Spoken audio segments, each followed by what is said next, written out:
Je suis vraiment reconnaissant de pouvoir entamer maintenant cette troisième session de cours avec vous. Vous avez regardé dans une première session ce qu'était la nature du Saint-Esprit avec Pascal Denot. Et puis Pascal a entamé notre travail sur l'œuvre du Saint-Esprit. On insiste beaucoup sur son œuvre plus que sur sa personne dans ce cours. La raison est simple, c'est que les aspects les plus controversés, les questions les plus controversées sont presque toujours focalisés sur la manière dont il interagit avec les hommes. Et comme vous allez le voir, notamment sur la question des dons spirituels qu'on va largement aborder maintenant. Donc cette troisième session n'est autre que la deuxième partie, si je puis me permettre, de ce que l'œuvre du Saint-Esprit nous révèle dans nos vies. Et on va regarder ensemble l'idée que le Saint-Esprit habite les croyants et les équipe. On va regarder aussi la question des dons spirituels. Je vous le disais, ça sera controversé et on ne va évacuer aucune question. On va s'arrêter sur ces sujets ensemble. On va aussi regarder comment on devrait interagir avec les personnes qui prétendent avoir reçu un don de prophétie ou de parler en langue. Je vous précise ici que la position des deux professeurs vis-à-vis de ce cours est clairement cessationniste, je vais définir ça tout à l'heure, mais que le cessationnisme défendu par Pascal Denot et par moi-même est plutôt modéré. Si vous avez l'habitude d'interagir avec par exemple la vision de John MacArthur du cessationnisme, vous allez vite vous rendre compte qu'on est quand même nettement plus modéré, et à bien des égards, nos positions sont très proches des charismatiques modérés qui vont pas trop loin dans la question des dons spirituels notamment. Toutefois, on va faire l'effort ensemble, dans cette troisième session, d'essayer d'aller regarder chacune des positions de manière relativement honnête. Je vais essayer de m'y prendre du mieux que je peux, nul n'est libre de ses présupposés, mais vous pouvez compter sur moi pour tenter de présenter adéquatement et honnêtement l'ensemble des positions relatives à ce débat. C'est une promesse que je vous fais en ce début de troisième session. Puis bien sûr, je suis prêt à parier que la majeure partie des questions que vous allez nous faire parvenir, que ce soit sur transmettre@leboncombat.fr ou que ce soit via le formulaire de contact du blog ou dans les commentaires de cette page de formation, ne manqueront pas de se focaliser sur cette troisième partie. C'est presque toujours le cas. Je ne m'attends pas vraiment à ce que ça change lors de cette session. Donc on va regarder les dons spirituels, les prétentions aux dons de prophétie. On va regarder aussi le parler en langue, mais je vais tenter de m'attarder le plus possible sur l'utilité des dons et la fonction des dons spirituels pour l'Église. Et je vous propose que d'emblée, on se réfère à la note 3.1 de votre document de cours, la session 3.1, qui s'intitule l'œuvre du Saint-Esprit. Session 3.1. Regardez avec moi l'idée clé de cette session 3.1, c'est que l'Esprit va en quelque sorte habiliter les croyants à se mettre au service les uns des autres par les dons de l'Esprit. C'est extrêmement important de comprendre que les dons spirituels ne sont pas là prioritairement pour distinguer des chrétiens plus spirituels que d'autres. Les dons ne sont pas donnés à l'Église pour qu'ils puissent marquer des gens qui auraient une piété meilleure. Les dons ne sont pas une récompense, par définition ce sont des dons, et ce sont des manières que Dieu a d'équiper le croyant pour un but précis, pour un service précis. Et regardez ce que dit notre cours, il parle du service les uns des autres. Je vais aller avec vous ouvrir le premier chapitre de l'épître aux Corinthiens. C'est très important qu'on s'arrête sur cet épître aux Corinthiens puisque les Corinthiens avaient un rapport aux dons qui était très particulier. Et on va regarder ensemble, je lis dans la seconde 79, le tout premier chapitre, les 9 premiers versets du chapitre de 1 Corinthiens. Je ne sais pas si vous saviez, pendant le confinement, j'ai exposé quasiment l'intégralité, même pas quasiment, de l'ensemble de l'épître aux Corinthiens sur Facebook. Les vidéos sont encore disponibles sur ma page Facebook Guillaume Bourrin. Je parle de ma page, hein, pas de mon compte. Si vous êtes sur Facebook, n'hésitez pas à vous y référer. Vous allez voir que je m'y suis arrêté assez longuement. Si vous voulez prendre avec moi dans vos Bibles le chapitre 1 de 1 Corinthiens, on va juste relire les 9 premiers versets. Comme souvent dans ses introductions, Paul obéit à des convenances particulières tirées de l'époque à laquelle il vivait. Et au travers de ces convenances, Paul se sert en quelque sorte de l'introduction de sa lettre pour annoncer les grands thèmes qui vont être ensuite exposés dans le reste des épîtres qu'il écrit. Et si on lit les 9 premiers versets de 1 Corinthiens, Eh bien, ça n'y coupe pas. On va parler des différents sujets que les Corinthiens connaissent, des différentes difficultés, les différents problèmes interprétatifs qui sont les leurs dans cette église. Et vous allez voir que les dons spirituels y tiennent une place spéciale. Verset 1, chapitre 1, verset 1 de 1 Corinthiens. Paul, appelé à être apôtre de Jésus-Christ, par la volonté de Dieu, et le frère Sosthène, à l'église de Dieu qui est à Corinthe, à ceux qui ont été sanctifiés en Jésus-Christ, saints par vocation, à tous ceux qui invoquent en quelque lieu que ce soit le nom de notre Seigneur Jésus-Christ, leur Seigneur et le nôtre. Donc cette lettre d'emblée, elle est présentée comme s'adressant à tous, ayant une autorité sur tous, puisqu'il est prêt à dire que d'autres personnes que les Corinthiens pouvaient la lire. Au verset 2, il dit ça. Verset 3, que la grâce et la paix vous soient données de la part de Dieu notre Père et du Seigneur Jésus-Christ. On continue verset 4. Je rends à mon Dieu de continuelles actions de grâce à votre sujet pour la grâce de Dieu qui vous a été accordée en Jésus-Christ. Car en lui, vous avez été comblés de toutes les richesses qui concernent la parole de connaissance, la parole et la connaissance, le témoignage de Christ ayant été solidement établi parmi vous. Je fais pause ici. Paul, comme à l'accoutumée, rend grâce pour des choses qu'il observe dans les églises auxquelles il écrit et qui l'amènent à glorifier Dieu pour des sujets particuliers. Pourquoi est-ce qu'il glorifie Dieu pour cette église de Corinthe? Eh bien parce que la grâce de Dieu leur a été accordée en Jésus-Christ, et il dit, il le déclare, il l'annonce, il informe ses lecteurs, en lui vous avez été comblés de toutes les richesses qui concernent la parole et la connaissance. Et il le dit au verset 6, voilà la preuve du fait que le témoignage de Christ a été solidement établi parmi vous.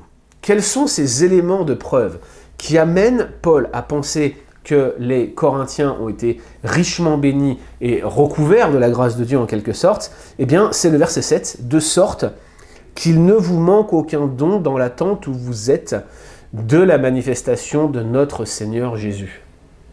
Évidemment, les Corinthiens se disputaient sur plein de sujets, sur celui des dons spirituels en particulier. On voit que Paul insiste bien que sur le fait, au moment d'introduire ce passage sur les dons, chapitre 11, verset 17, jusqu'à la fin du chapitre 14, il insiste bien sur les désordres qui régnaient dans le culte à Corinthe et sur l'exercice des dons qui se faisait comme une espèce de compétition entre ceux qui parlaient en langue d'un côté, ceux qui prophétisaient de l'autre, et qui se disputaient de la même manière que ceux qui se réclamaient de Paul, que ceux qui se réclamaient d'Apollos. Les dons spirituels, si spectaculaires soient-ils, étaient vécus de la même manière. Mais ce qui est vraiment intéressant, et ce que je veux commencer par souligner avant qu'on rentre dans ce délicat sujet des dons spirituels, c'est que Paul lit directement, sans aucune hésitation, la réception des dons de tous les croyants, j'insiste bien, l'ensemble des croyants, il le lie à la manifestation de la grâce de Dieu qui a été accordée aux Corinthiens. Ils sont comblés de dons parce qu'ils ont reçu la grâce de Dieu. Et parce qu'ils ont reçu la grâce de Dieu, ils reçoivent ces dons spirituels. Et regardez bien ce que dit le verset 7, il les reçoit dans l'attente où vous êtes de la manifestation de notre Seigneur Jésus-Christ. Les dons, on va le voir, servent à l'Église dans l'attente de la manifestation de Jésus-Christ. Dans ce temps d'attente entre le moment où Christ est paru une première fois, Christ viendra une deuxième fois, dans cette séquence de temps dans laquelle l'Église évolue, eh bien, Dieu donne des dons spirituels à l'Église pour qu'elle puisse avancer, pour qu'elle puisse servir, témoigner, glorifier Dieu. Et regardez verset 8, Dieu vous affermira aussi jusqu'à la fin pour que vous soyez irréprochables au jour de notre Seigneur Jésus-Christ. Dieu est fidèle, lui qui vous a appelés à la communion de son Fils Jésus-Christ, notre Seigneur. Donc, la première chose que je veux que vous notiez avant même qu'on commence à aller ensemble au travers du document de cours, c'est que les dons spirituels sont clairement et directement connectés à la grâce de Dieu. Et donc l'Esprit, c'est ça l'idée clé, habilite les croyants à se mettre au service les uns des autres au travers des dons de l'Esprit. Essayons de regarder cela ensemble. Le but des dons spirituels est clair. Il y a des déclarations qui sont absolument claires. C'est ce qu'on voit sur le premier bullet point, là, si vous voulez regarder avec moi. 1 Corinthiens chapitre 12, verset 7, Paul dit « À chacun, la manifestation de l'Esprit est donnée pour l'utilité commune. » Là encore, je vous encourage à ouvrir vos Bibles avec moi. On va aller regarder ensemble ce chapitre 12 de 1 Corinthiens. Je vous l'ai dit, 1 Corinthiens est réellement un texte clé quand on en vient à parler de la question des dons spirituels. Regardez avec moi ce qu'il dit juste avant ce verset 7. Il dit « Pour ce qui concerne les dons spirituels », chapitre 12, verset 1, « Pour ce qui concerne les dons spirituels, je ne veux pas, frères, que vous soyez dans l'ignorance. Vous savez que lorsque vous étiez païens, vous vous laissiez entraîner par les idoles muettes, selon ce que vous étiez conduits. C'est pourquoi je vous déclare que personne, s'il parle par l'Esprit de Dieu, ne dit Jésus est anathème, que personne ne peut dire Jésus est Seigneur, si ce n'est par le Saint-Esprit. » Probablement, les Corinthiens étaient impressionnés par des dons miraculeux qui avaient cours dans l'Église, y compris par des gens qui n'étaient pas forcément chrétiens au sens strict du terme, et qui affirmaient des choses pour le moins douteuses. Et il continue, il parle de la diversité de dons, produit par le même esprit, verset 4, diversité de ministères, mais le même Seigneur, diversité d'opérations, mais le même Dieu qui opère tout en tous. Pourquoi est-ce qu'il insiste là-dessus? Eh bien tout simplement parce que la division des Corinthiens était manifeste.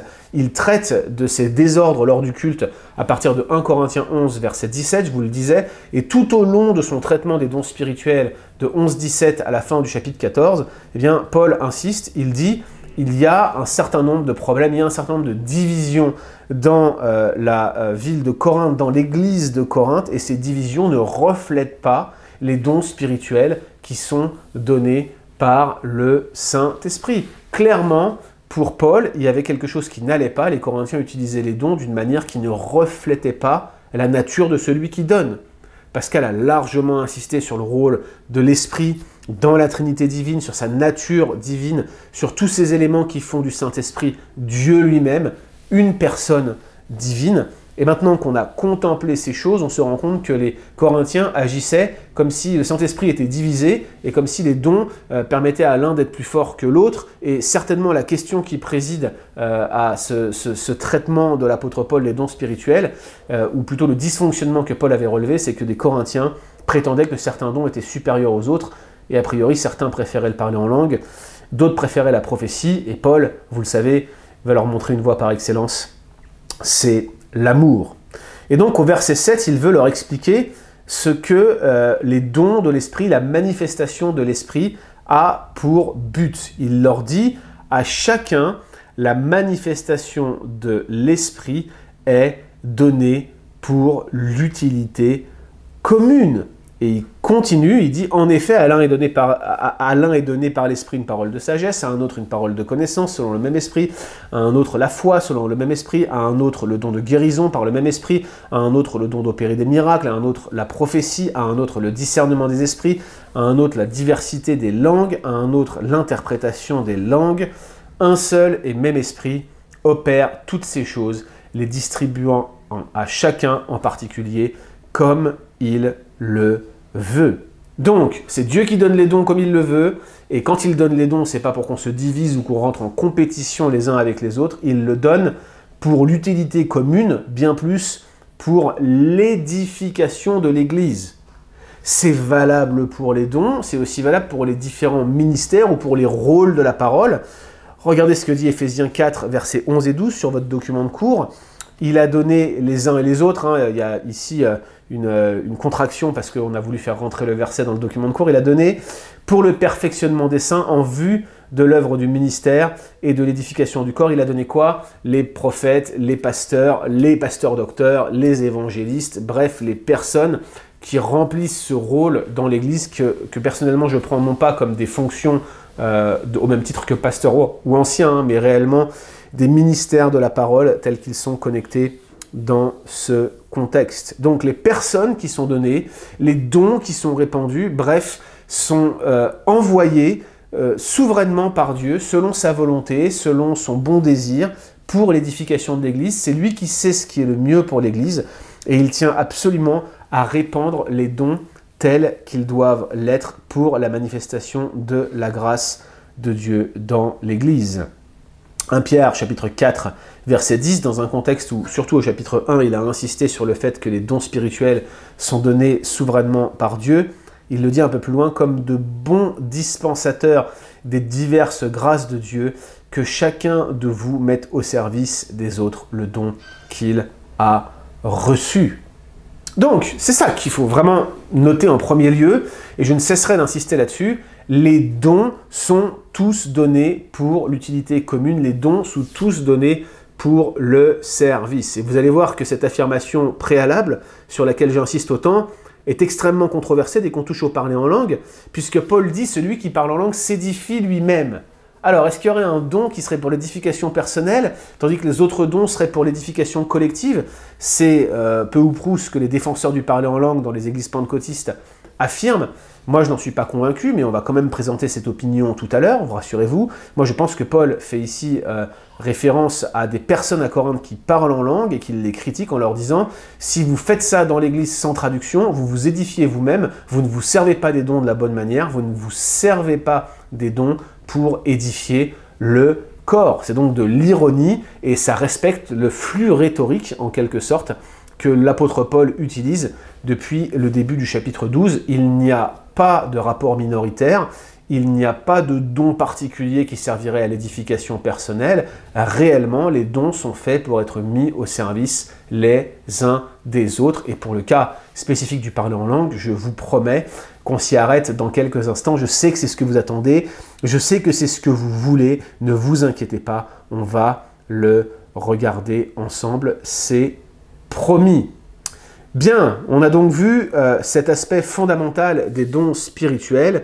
Ils sont pour l'utilité commune. Et ce qui est vraiment intéressant, c'est de voir comment, dans ces chapitres 12 à 14, qui, je le répète, sont absolument clés pour la compréhension des dons spirituels, 12 à 14 de l'Épître aux Corinthiens, eh bien, Paul utilise une métaphore qu'il a déjà utilisée au chapitre 3, qu'il va réutiliser ici. Il va parler de la métaphore du corps. Nous sommes le corps de Christ, l'Église elle-même est le corps de Christ, et cette métaphore du corps suggère eh bien, que nous sommes unis les uns aux autres et que notre usage des dons ne devrait pas se faire au détriment de quelques personnes dans l'Église. D'où l'importance de traduire le parler en langue comme il va le faire un peu plus loin. Relisez avec moi 1 Corinthiens chapitre 12, versets 12 à 26.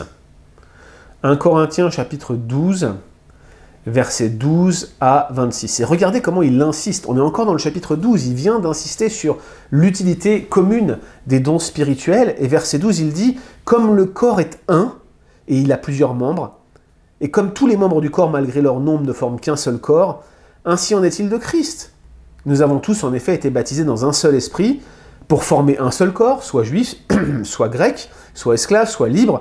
Nous avons tous été abreuvés d'un seul esprit. Vous relirez Corinthiens chez vous, vous allez voir que les disputes étaient aussi un problème de catégorie sociale. C'est pour ça qu'il mentionne les juifs, les grecs, les esclaves. Ainsi, dit-il, le corps n'est pas un seul membre, mais il est formé de plusieurs membres. Si le pied disait « parce que je suis une main, je ne suis pas le corps », ne serait-il pas du corps pour cela ?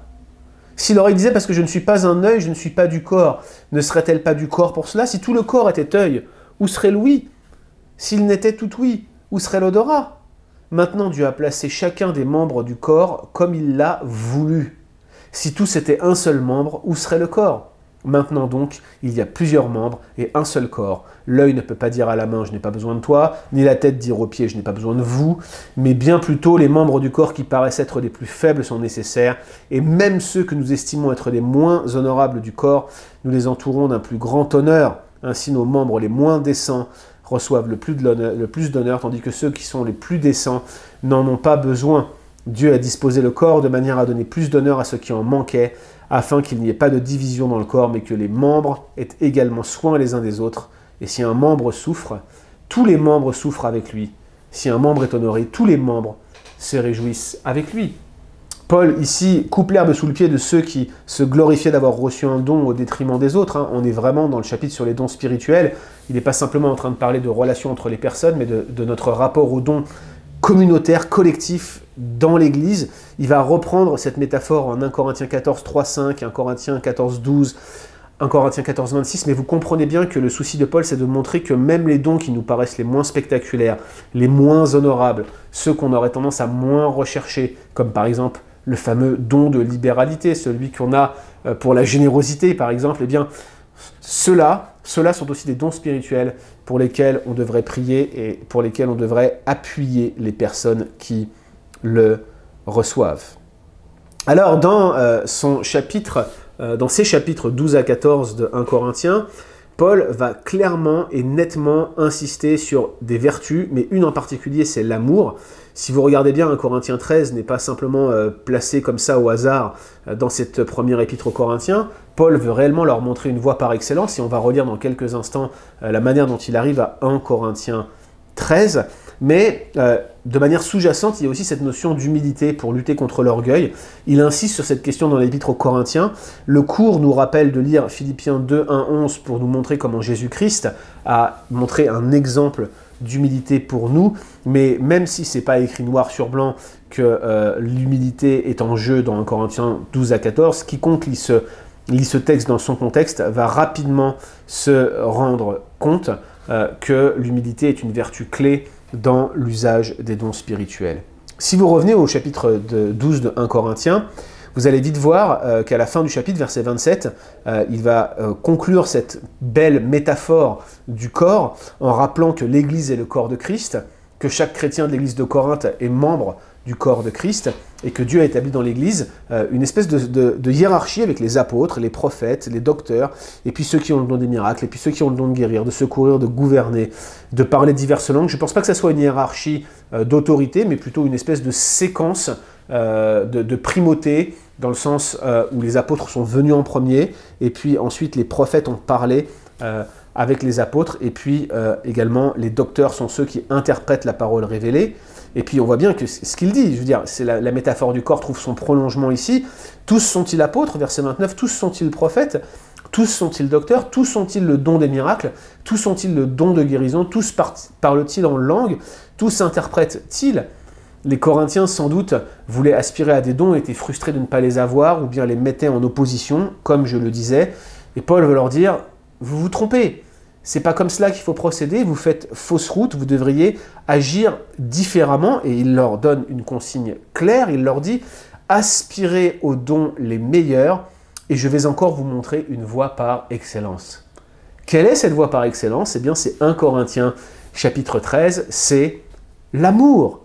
L'amour qui est cette vertu clé que nous présentons dans notre cours comme étant essentielle avec l'humilité à un usage des dons spirituels qui promeut l'édification dans l'assemblée. Première remarque avant que je revienne au cours, l'amour est clairement présenté comme un don spirituel, un don de Dieu au même titre que l'espérance et la foi, tel qu'il est présenté dans 1 Corinthiens 13.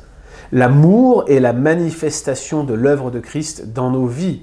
Romains 5 nous dit que l'amour de Dieu est répandu dans notre cœur par le Saint-Esprit. Cet amour est la marque, cet amour est la preuve que nous avons expérimenté Dieu dans notre vie. Et dans 1 Corinthiens 13, nous dit notre cours, Paul décrit l'amour comme la vertu qui dirige l'emploi et les dons spirituels dans la vie de la communauté. Notez d'ailleurs le contraste entre l'emploi des dons guidés par l'amour et l'emploi des dons contrôlés par l'égoïsme et l'arrogance, ce qui était d'ailleurs le cas des Corinthiens. Et donc l'amour, en quelque sorte, c'est quelque chose qui va être un curseur pour déterminer la manière dont on se sert, que ce soit de manière vertueuse ou non, des dons spirituels. Si vous l'utilisez pour écraser l'autre ou pour montrer votre supériorité par rapport à l'autre, si pour vous la prophétie est une manière de vous présenter comme un super chrétien, eh bien il y a quelque chose qui ne va pas quant à vos motivations, il y a quelque chose qui ne va pas quant à vos manières de fonctionner. L'autre chose que notre cours souligne, c'est l'humilité, et je vous encourage à lire avec moi maintenant l'épître aux Philippiens, l'épître aux Philippiens, chapitre 2, verset 11. Philippiens 2, 11.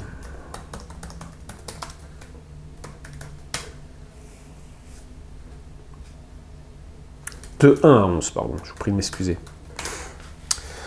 Philippiens chapitre 2, versets 1 à 11. C'est Paul qui parle, et qui parle des Philippiens, qui était une église quand même moins dysfonctionnelle que celle de Corinthe. Paul les encourage beaucoup, avait une relation particulière avec eux, il soutenait Paul financièrement. Et Paul leur dit, s'il y a quelque consolation en Christ, s'il y a quelque soulagement dans l'amour, s'il y a quelque communion d'esprit, s'il y a quelque compassion et miséricorde, rendez ma joie parfaite, ayant un même sentiment, un même amour, une même âme, une même pensée. Notez comment l'amour et l'unité dans l'Église vont main dans la main, exactement comme dans 1 Corinthiens 12. Verset 3, « Ne faites rien par esprit de parti ou par vaine gloire, mais que l'humilité vous fasse regarder les autres comme étant au-dessus de vous-même. Que chacun de vous, au lieu de considérer ses propres intérêts, considère aussi ceux des autres. Ayez en vous les sentiments qui étaient en Jésus-Christ, qui existait en forme de Dieu, mais qui n'a point regardé son égalité avec Dieu comme une proie à arracher.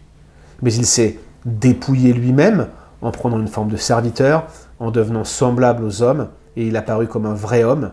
Il s'est humilié lui-même, se rendant obéissant jusqu'à la mort, même jusqu'à la mort de la croix.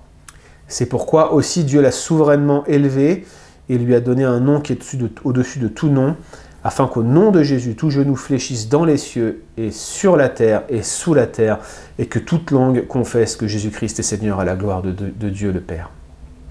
Il y a énormément de parallèles entre ce qu'on vient de lire à l'instant et le chapitre 12 de 1 Corinthiens qu'on lisait tout à l'heure, tout simplement parce que vous avez l'idée d'un seul Seigneur, de confesser avec sa langue que Jésus est Seigneur, et de s'abaisser dans l'humilité et dans l'amour pour former un seul corps. Cette idée-là, elle est prévalente dans Philippiens, elle est prévalente dans Corinthiens, et on voit bien que les dons spirituels ne peuvent se départir de cette idée d'unité, ne peuvent être dissociés de l'amour et de l'affection que les chrétiens devraient se porter les uns pour les autres. Alors le cours mentionne, et je ne vous cache pas qu'on va garder volontairement le cours dans sa forme actuelle sans forcément être 100% d'accord avec, mais il y a la question de 1 Corinthiens 14,4 et j'ai déjà répondu à cette question, mais le cours le pose comme une question.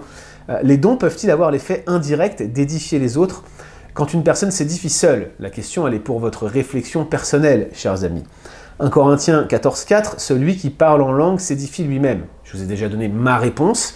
Il s'agit d'ironie, et on va revenir tout à l'heure sur le parler en langue, et vous verrez qu'on aura l'idée ensemble de discuter des différentes interprétations sur ce sujet délicat.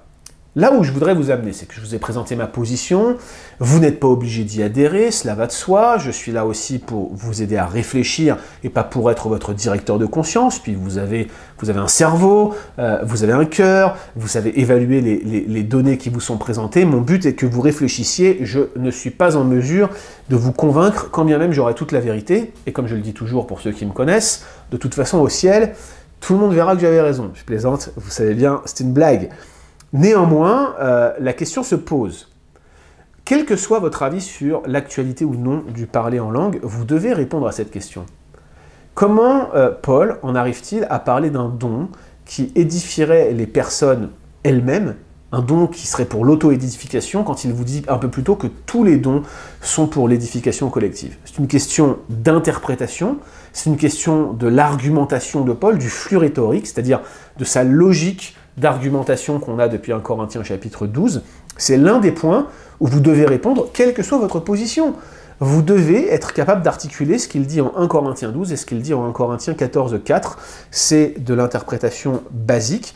Et clairement, un des cours qui pourrait vous aider dans ce style de réflexion, c'est le cours d'herméneutique qu'on a offert il y a quelques mois maintenant et qui sera, je n'en doute pas, réoffert bientôt, probablement à la fin de l'année 2020.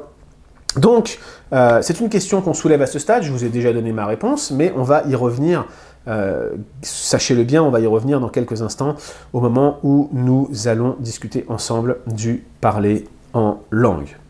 Alors, les dons sont listés dans 1 Corinthiens. Et dans 1 Corinthiens, on insiste beaucoup sur la prophétie et le parler en langue. Non pas parce que la prophétie et le parler en langue étaient les dons les plus importants ou ceux qu'il fallait absolument rechercher. Paul en parle justement parce qu'il est en réaction à des dysfonctionnements à Corinthe où ces gens mettaient presque uniquement en avant la prophétie, le parler en langue et les miracles. Mais ça ne veut pas dire que la liste de 1 Corinthiens 14 soit absolument exhaustive. À vrai dire, regardez le cours, on vous donne plusieurs listes de dons. La première se trouve en 1 Corinthiens 12, versets 8 à 11. La deuxième en 1 Corinthiens 12, 28. Ensuite, vous avez un autre listing en Romains 12, versets 6 à 8. vous avez les fameux ministères ou les fameux dons de la parole, c'est comme ça que moi je les appelle en Éphésiens 4, 11, et puis vous avez 1 Pierre 4, 11, et puis 1 Pierre 4, 11 mentionne par exemple les dons de proclamation de la parole de Dieu, les dons de service aux autres, mais si vous regardez bien, tous les dons, à part la question controversée du parler en langue qu'on va aborder tout à l'heure, tous les dons sont absolument centrés sur le service envers les autres. Regardez avec moi la liste de Romains 12, versets 6 à 8. On a la prophétie, on a le ministère, quoi que cela veuille dire, on a l'enseignement, on a l'exhortation, on a ce fameux don de libéralité qui est un don de générosité, clairement. On a le don de direction ou de présidence, c'est-à-dire des personnes qui ont cette capacité de leadership, d'être des visionnaires pour l'Église. On a le don de miséricorde, qui n'est pas inné. Vous savez bien que ce n'est pas inné de faire preuve de miséricorde envers les autres. 1 Corinthiens 12, versets 8 à 10, sont clairement orientés vers les dons les plus spectaculaires et vers les dons liés à la révélation. Parole de sagesse, parole de connaissance, foi. Qu'est-ce qu'on entend ici par le don de la foi? Est-ce la foi en elle-même ou un don particulier qui fait référence à quelque chose qu'on ne connaît pas encore aujourd'hui, dans lequel il faudrait qu'on débatte peut-être? Le don de la guérison, le don des miracles, la prophétie encore une fois, le discernement des esprits, ça c'est intéressant, un don de discernement des esprits que je prends personnellement comme une certaine sagesse pour se rendre compte de celui qui professe un discours qui n'est pas forcément biblique, la fameuse diversité des langues, l'interprétation des langues, l'un et l'autre sont deux dons distincts. 1 Corinthiens 12, versets 28 à 30, insiste davantage sur des dons liés au leadership, même s'il y a certains dons déjà mentionnés qui reviennent. On a les apôtres, on a les prophètes, on a les docteurs, on a les miracles qui sont mentionnés, les guérisons, on a l'action de secourir qui est aussi un don spirituel, on a la gouvernance, on a la diversité des langues, on a l'interprétation des langues, et puis en Éphésiens 4, 11, on a les apôtres, les prophètes, les évangélistes, le fameux pasteur-docteur, que certains prennent donc comme des ministères. Romerovski a écrit un article pour préciser que c'était des dons de la parole, et je suis assez d'accord avec lui. Notez notamment que pasteur et docteur sont ensemble, tout simplement parce que la ponctuation suggère que c'est un seul et même ministère ou œuvre ou fonction qui sont mentionnés ici. Ce sont les pasteurs-docteurs, ce sont ceux qui enseignent en quelque sorte. Donc vous avez toute une palette ici de fonctions, de ministères, de dons de la parole, si je puis me permettre, et puis aussi de dons spirituels clairement tournés vers la communauté. Ils sont pour le service des autres, mais ils sont également très nombreux. Et le fait que ces listes s'entrecroisent et en même temps fassent preuve d'une telle disparité suggère que ces listes en fait sont non exhaustives et que si elles sont écrites ainsi dans un contexte précis, c'est toujours parce que ça répond à des préoccupations ou à des dysfonctionnements des églises auxquelles Paul écrit. Ça veut dire qu'il est tout à fait possible d'avoir des dons spirituels qui ne sont pas dans cette liste-là, elles ne sont pas exhaustives. Il est tout à fait possible que vous puissiez prier, par exemple, pour avoir un don particulier, pour servir dans l'église en tant que quelqu'un qui répare, qui bricole, bref, un bon intendant de l'église. Ça peut tout à fait être un don de Dieu. Dernière distinction que je voudrais faire ici, de manière extrêmement importante, avant qu'on passe à la suite. On va prendre une petite pause. Avant de passer à la suite, je vais vous donner une pause entre chacune des séquences de cette session 3. Je pense que vous avez déjà bien bossé jusqu'ici. Alors, la dernière que je voudrais faire, qui n'est pas directement dans le cours, c'est d'effectuer une distinction claire entre aptitude et don spirituel. Aptitude spirituelle, on peut même dire ça, et don spirituel. Je vais tenter d'éclairer mon propos. Quelqu'un qui joue du piano depuis sa plus tendre enfance et qui se convertit, disons, à l'âge de 20 ans, s'il met ses compétences de piano au service de l'Église, ses compétences musicales pour servir dans la louange de l'Église, ce n'est pas forcément un don spirituel qu'il a mis au service de l'Église, c'est réellement une aptitude qui a été sanctifiée et que Dieu a utilisée pour le service dans l'Église. C'est une aptitude que Dieu utilise, et il peut y avoir des aptitudes spirituelles qu'on a appris à développer avec le temps. Un don spirituel est clairement connecté à la réception du Saint-Esprit dans la vie du croyant. C'est clairement ce que fait Paul dans le chapitre 1 de 1 Corinthiens, et même dans les chapitres 12 à 14 qu'on a lus partiellement ensemble. Bien évidemment, ces dons spirituels sont davantage surprenants, miraculeux, puisqu'ils s'accompagnent en quelque sorte de quelque chose qui vient faire un écho, si je puis me permettre, à la réception du Saint-Esprit dans la vie d'une personne. Donc faites bien la distinction entre aptitude et don spirituel. C'est de la plus haute importance et je suppose qu'on aura des questions à ce sujet-là, peut-être très pratiques, on tâchera d'y répondre. Voilà donc pour cette session 3.1. Je vous propose qu'on prenne quelques minutes de pause, 5 minutes, étirez-vous, allez boire un verre d'eau, c'est ce que je vais faire moi aussi. Et puis on se retrouve ensuite pour la session 3.2 où on va davantage parler maintenant des dons controversés, notamment de la prophétie. A tout de suite.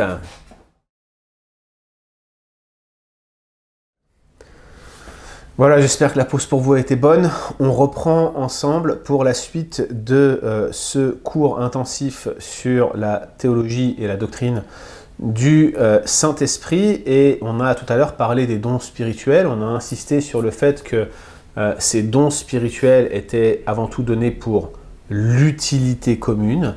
Et donc, la question qui se pose, c'est en quoi les dons controversés, ceux dont on a tous envie de parler quand on en vient aux dons spirituels, à savoir prophétie parlée en langue, parce que les miracles, dans une moindre mesure, sont moins concernés, j'y viens tout de suite dans quelques instants, mais en quoi la prophétie et le parler en langue doivent être considérés comme un sujet clivant pour les chrétiens, ou simplement comment l'aborder de manière à ce que ça soit moins clivant, comment comprendre nos différences, ça va être un peu l'objectif des 2 prochaines sessions. On va avoir la prophétie dans cette session-là, et puis dans la dernière session, on regardera ensemble la fameuse question du parler en langue. Alors pourquoi on ne traite pas des dons des miracles? Puisqu'à chaque fois, ce qui semble séparer pentecôtiste et non pentecôtiste, souvent on oppose pentecôtiste et baptiste.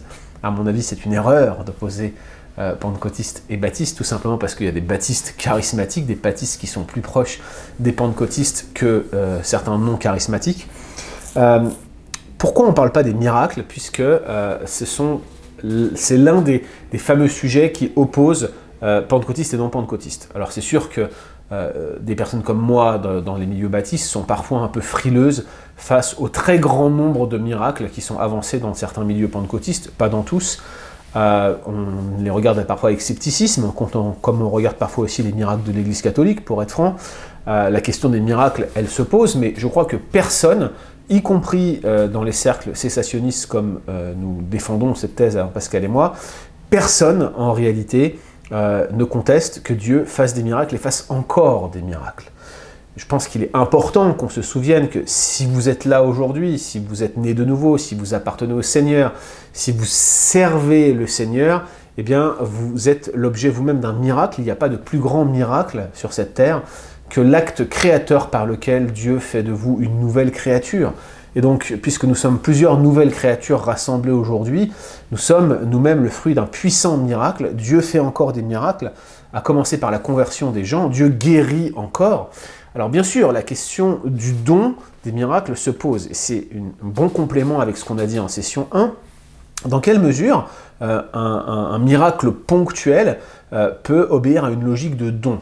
Est-ce qu'un don spirituel n'impliquerait pas une certaine récurrence? Par exemple, si je me mettais d'un seul coup à parler une autre langue non connue, miraculeusement, est-ce qu'on pourrait parler de don spirituel à ce moment-là si je ne le fais qu'une seule fois dans ma vie?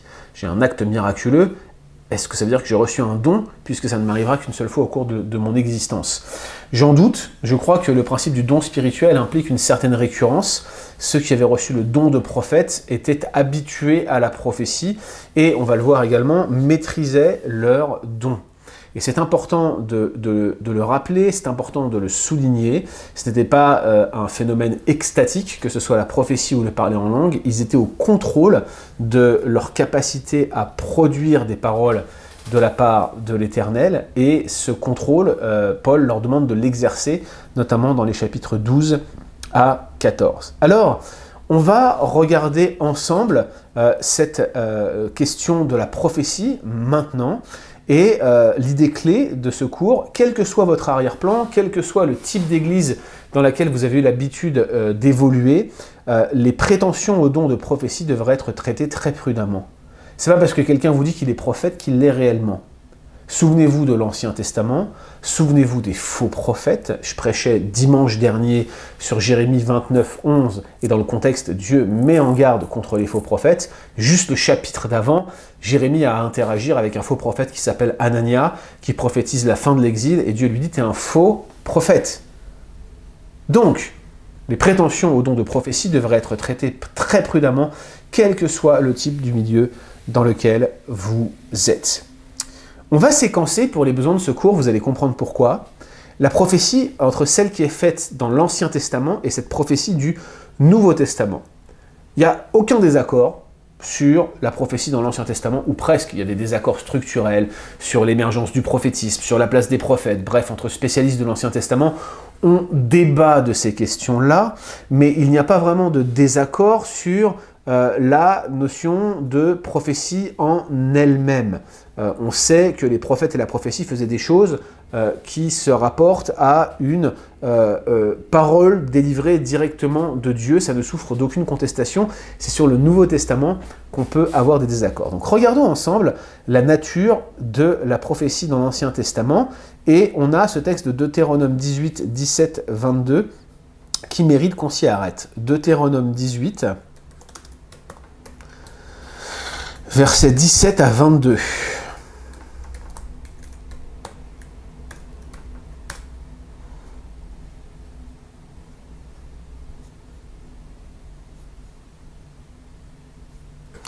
L'Éternel me dit, ce qu'ils ont dit est bien, je leur susciterai de leurs frères un prophète comme toi, je mettrai mes paroles dans sa bouche, il leur dira tout ce que je commanderai. Et si quelqu'un n'écoute pas mes paroles, qu'il dira en mon nom, c'est moi qui lui en demanderai compte. Mais le prophète qui aura l'audace de dire en mon nom une parole que je ne lui aurais point commandé de dire, ou qui parlera au nom d'autres dieux, ce prophète-là sera puni de mort. Peut-être diras-tu dans ton cœur, comment connaîtrons-nous la parole que l'Éternel n'aura point dite? Quand ce que dira le prophète n'aura pas lieu et n'arrivera pas, ce sera une parole que l'Éternel n'aura point dite. C'est par audace que le prophète l'aura dite. N'aie donc pas peur de lui. Ce texte, vous en conviendrez, est particulièrement intéressant puisqu'il définit la fonction et le statut de prophète dans le Deutéronome. C'est quelqu'un qui sortait d'entre les frères de Moïse, donc autrement dit, quelqu'un qui sortait du peuple. C'est comme ça qu'il faut comprendre l'expression ici. Et il a les paroles de Dieu directement dans sa bouche. Autrement dit, il reçoit une révélation et ce qu'il prononce, ce sont les véritables paroles de Dieu. Donc à la fois la réception de la parole divine et la communication de la parole divine semblent être gardées par Dieu, ce qui fait que cette prophétie fait autorité, elle est la véritable parole de Dieu, la parole de Dieu révélée, elle a strictement la même autorité que la Bible, puisque la Bible est la parole prophétique. Voilà. Donc, quelqu'un qui dit « Ainsi parle l'Éternel » à cette époque-là, c'est quelqu'un qui prétend avoir les paroles de l'Éternel dans sa bouche et qui dit ce que Dieu commande, qui donne des messages au peuple. Ces paroles sont normatives, elles ont autorité, elles ont pour but de donner des instructions au peuple. Et donc, si quelqu'un n'écoute pas ces paroles, les paroles que le prophète dit en son nom, eh bien, chaque personne en assumera la responsabilité parce que c'est Dieu qui commande et tu ne résistes pas à Dieu, n'est-ce pas? Donc, voilà l'idée de la prophétie telle qu'elle est mentionnée ici dans le Deutéronome. Par contre, un faux prophète, c'est quelqu'un qui dit au nom de Dieu, au nom de Yahweh dans le contexte, des paroles que Yahweh ne lui aura jamais commandées, ou quelqu'un qui dit des paroles de la part d'autres dieux. Voilà ce qu'est un faux prophète, donc faites très attention. Souvent, on a des débats là, avec des personnes qui prétendent avoir reçu des prophéties, où on pointe par exemple vers des faux docteurs ou des gens qui prêchent l'évangile de prospérité, et on nous répond « Mais comment pouvez-vous dire ça quand ils parlent de la part de Dieu, quand ils donnent une parole de Dieu ?» Mais c'est pas parce que quelqu'un dit « Kohamar Adonai », ainsi parle l'Éternel, parce que c'est ça la formule dans l'Ancien Testament, « Kohamar Yahweh »,« Kohamar Adonai », tu vois. C'est pas parce que quelqu'un dit cela qu'il a forcément une parole de Yahweh. C'est pas parce que quelqu'un dit cela qu'il aura forcément une parole de Dieu. En réalité, le prophète qui a il y a des personnes qui parlent de la part de Dieu et qui en fait disent leurs propres pensées ou qui prophétisent des choses que Dieu n'a jamais dites. Je vous renvoie encore une fois vers Jérémie 28. Anania disait que l'exil allait finir dans 2 ans, que le joug de Babylone allait s'écrouler. Mais pas du tout. C'est pas ce qui est arrivé. Israël est resté en captivité 70 ans et Anania a été un faux prophète qui a été puni par l'Éternel. Alors bien sûr, on peut se poser la question de comment on teste la parole de l'Éternel. Souvent aujourd'hui, la prophétie, c'est vécu comme un encouragement, Dieu a des projets pour vous, etc. etc. C'est toujours comme ça que la prophétie, elle est donnée aujourd'hui. Le verset par excellence qui est constamment cité dans les prophéties, c'est Jérémie 29, 11. Je vous renvoie à ma prédication de la semaine dernière, si cela vous intéresse. Je connais les projets que j'ai formés sur vous, dit l'Éternel, projets de paix et non de malheur. C'est clairement des projets de rester 70 ans en captivité, contrairement à ce que dit le faux prophète Anania en Jérémie 28, eh bien c'est exactement ce que décrit notre texte de Deutéronome 18, 17 à 22. C'est quand ce que le prophète dit n'a pas lieu, quand ça n'arrive pas, que c'est une parole que l'Éternel n'a point dite. Parce que l'Éternel, Yahweh, c'est celui qui dit, et la chose arrive, c'est celui qui ordonne, et elle existe. Quand Dieu parle, cela a valeur de fait, contrairement à ce que disent les faux prophètes. Alors bien évidemment, je suis sûr que cela fait écho à pas mal de choses que vous avez déjà entendues, soit dans vos églises, soit sur les réseaux sociaux, avec des gens qui font des déclarations, qui vous disent « voici, ça va arriver », et ça n'arrive jamais. Est-ce qu'on doit considérer ces personnes-là comme des faux prophètes, tels que c'est décrit dans Deutéronome 18? Là est toute la question. Parce que vous allez le voir quand on va parler tout à l'heure de l'Ancien Testament, il y a diversité d'opinions à ce sujet-là. Mais pour l'heure, restons sur l'Ancien Testament, donc ce texte fondateur, ce texte normatif pour la fonction de prophète, c'est bien Deutéronome 18, versets 17 à 22. « L'Éternel me dit, Kohamar Adonai, ainsi parle l'Éternel ». Voilà ce que le cours synthétise. Les prophéties viennent directement de Dieu, il n'y a pas de médiateur, et puisque ça vient directement de Dieu, ce qu'on attend de celui qui les entend, c'est une obéissance parfaite. De la même manière, les prophètes qui donnent de fausses prophéties devaient être punis de mort. Si on fait une transposition de l'Ancien Testament dans le Nouveau, tous ceux qui font des prophéties qui ne se réalisent jamais ou qui racontent n'importe quoi dans les prophéties aujourd'hui, comme par exemple quand Béni-Hinn prédit la mort de tous les homosexuels dans les années 90, est-ce qu'on aurait dû mettre Béni-Hinn à mort parce que ça n'est jamais arrivé? Vous voyez, c'est quelque chose qui mériterait d'être posé encore aujourd'hui. La majorité des prophéties dans l'Ancien Testament, faut le dire, sont non pas relatives à une prédiction du futur, mais essentiellement des appels de Dieu à la repentance prononcés par l'intermédiaire d'un prophète. Ce sont des prophéties qui visent à apporter une parole de Dieu qui n'est pas forcément prédictive, mais qui sert avant tout à l'édification du peuple et surtout à la réprimande.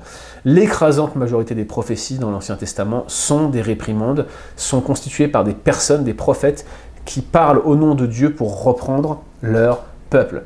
Aujourd'hui, si vous regardez le rapport entre la prophétie moderne dans l'Église et celle de l'Ancien Testament, vous allez vous rendre compte d'une certaine disparité.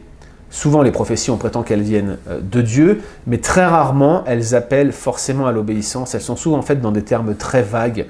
C'est malheureux à dire, mais souvent, moi, je compare ça avec l'astrologie. Non pas que je compare, je vous arrête tout de suite, les prophéties de nos amis charismatiques et pentecôtistes avec l'astrologie au sens idolâtrie de la chose, mais plutôt parce que l'astrologie, ça marche parce que c'est toujours vague. Vous voyez, les gens qui croient à l'astrologie, ils croient à rien de très spécifique. C'est toujours, vous allez faire une rencontre très bientôt. Alors effectivement, tu vas rencontrer quelqu'un, tu vas dire « Oh purée, l'astrologue me l'avait dit ». Mais c'est toujours des trucs extrêmement vagues. Et moi, j'ai remarqué que l'écrasante majorité des prophéties qu'on entend ou qu'on voit sur les réseaux sociaux, ou que les gens vous envoient par Messenger quand vous avez un peu trop d'abonnés Facebook, comme moi, eh bien, c'est presque toujours des prophéties dans des termes très vagues, ce qui fait que ça peut facilement arriver ou être réinterprété. Il y a des gens qui sont plus spécifiques, qui prennent des risques, entre guillemets, et parfois leurs prophéties ne se réalisent pas du tout. Et donc on parle alors de prophéties faillibles, on va y venir dans quelques instants, mais au vu, et si on devait se limiter à l'Ancien Testament, il y a presque exclusivement des prophéties qui sont des appels à la repentance, et on demande à ce que les prophètes disent la parole de Dieu, sinon qu'ils se taisent. Et ceux qui donnaient des fausses prophéties étaient punis de mort, de la même manière que ceux qui n'obéissaient pas aux prophéties. Voilà ce qu'était la prophétie dans l'Alliance mosaïque, dans l'Ancien Testament. C'était ainsi qu'elle était censée être vécue.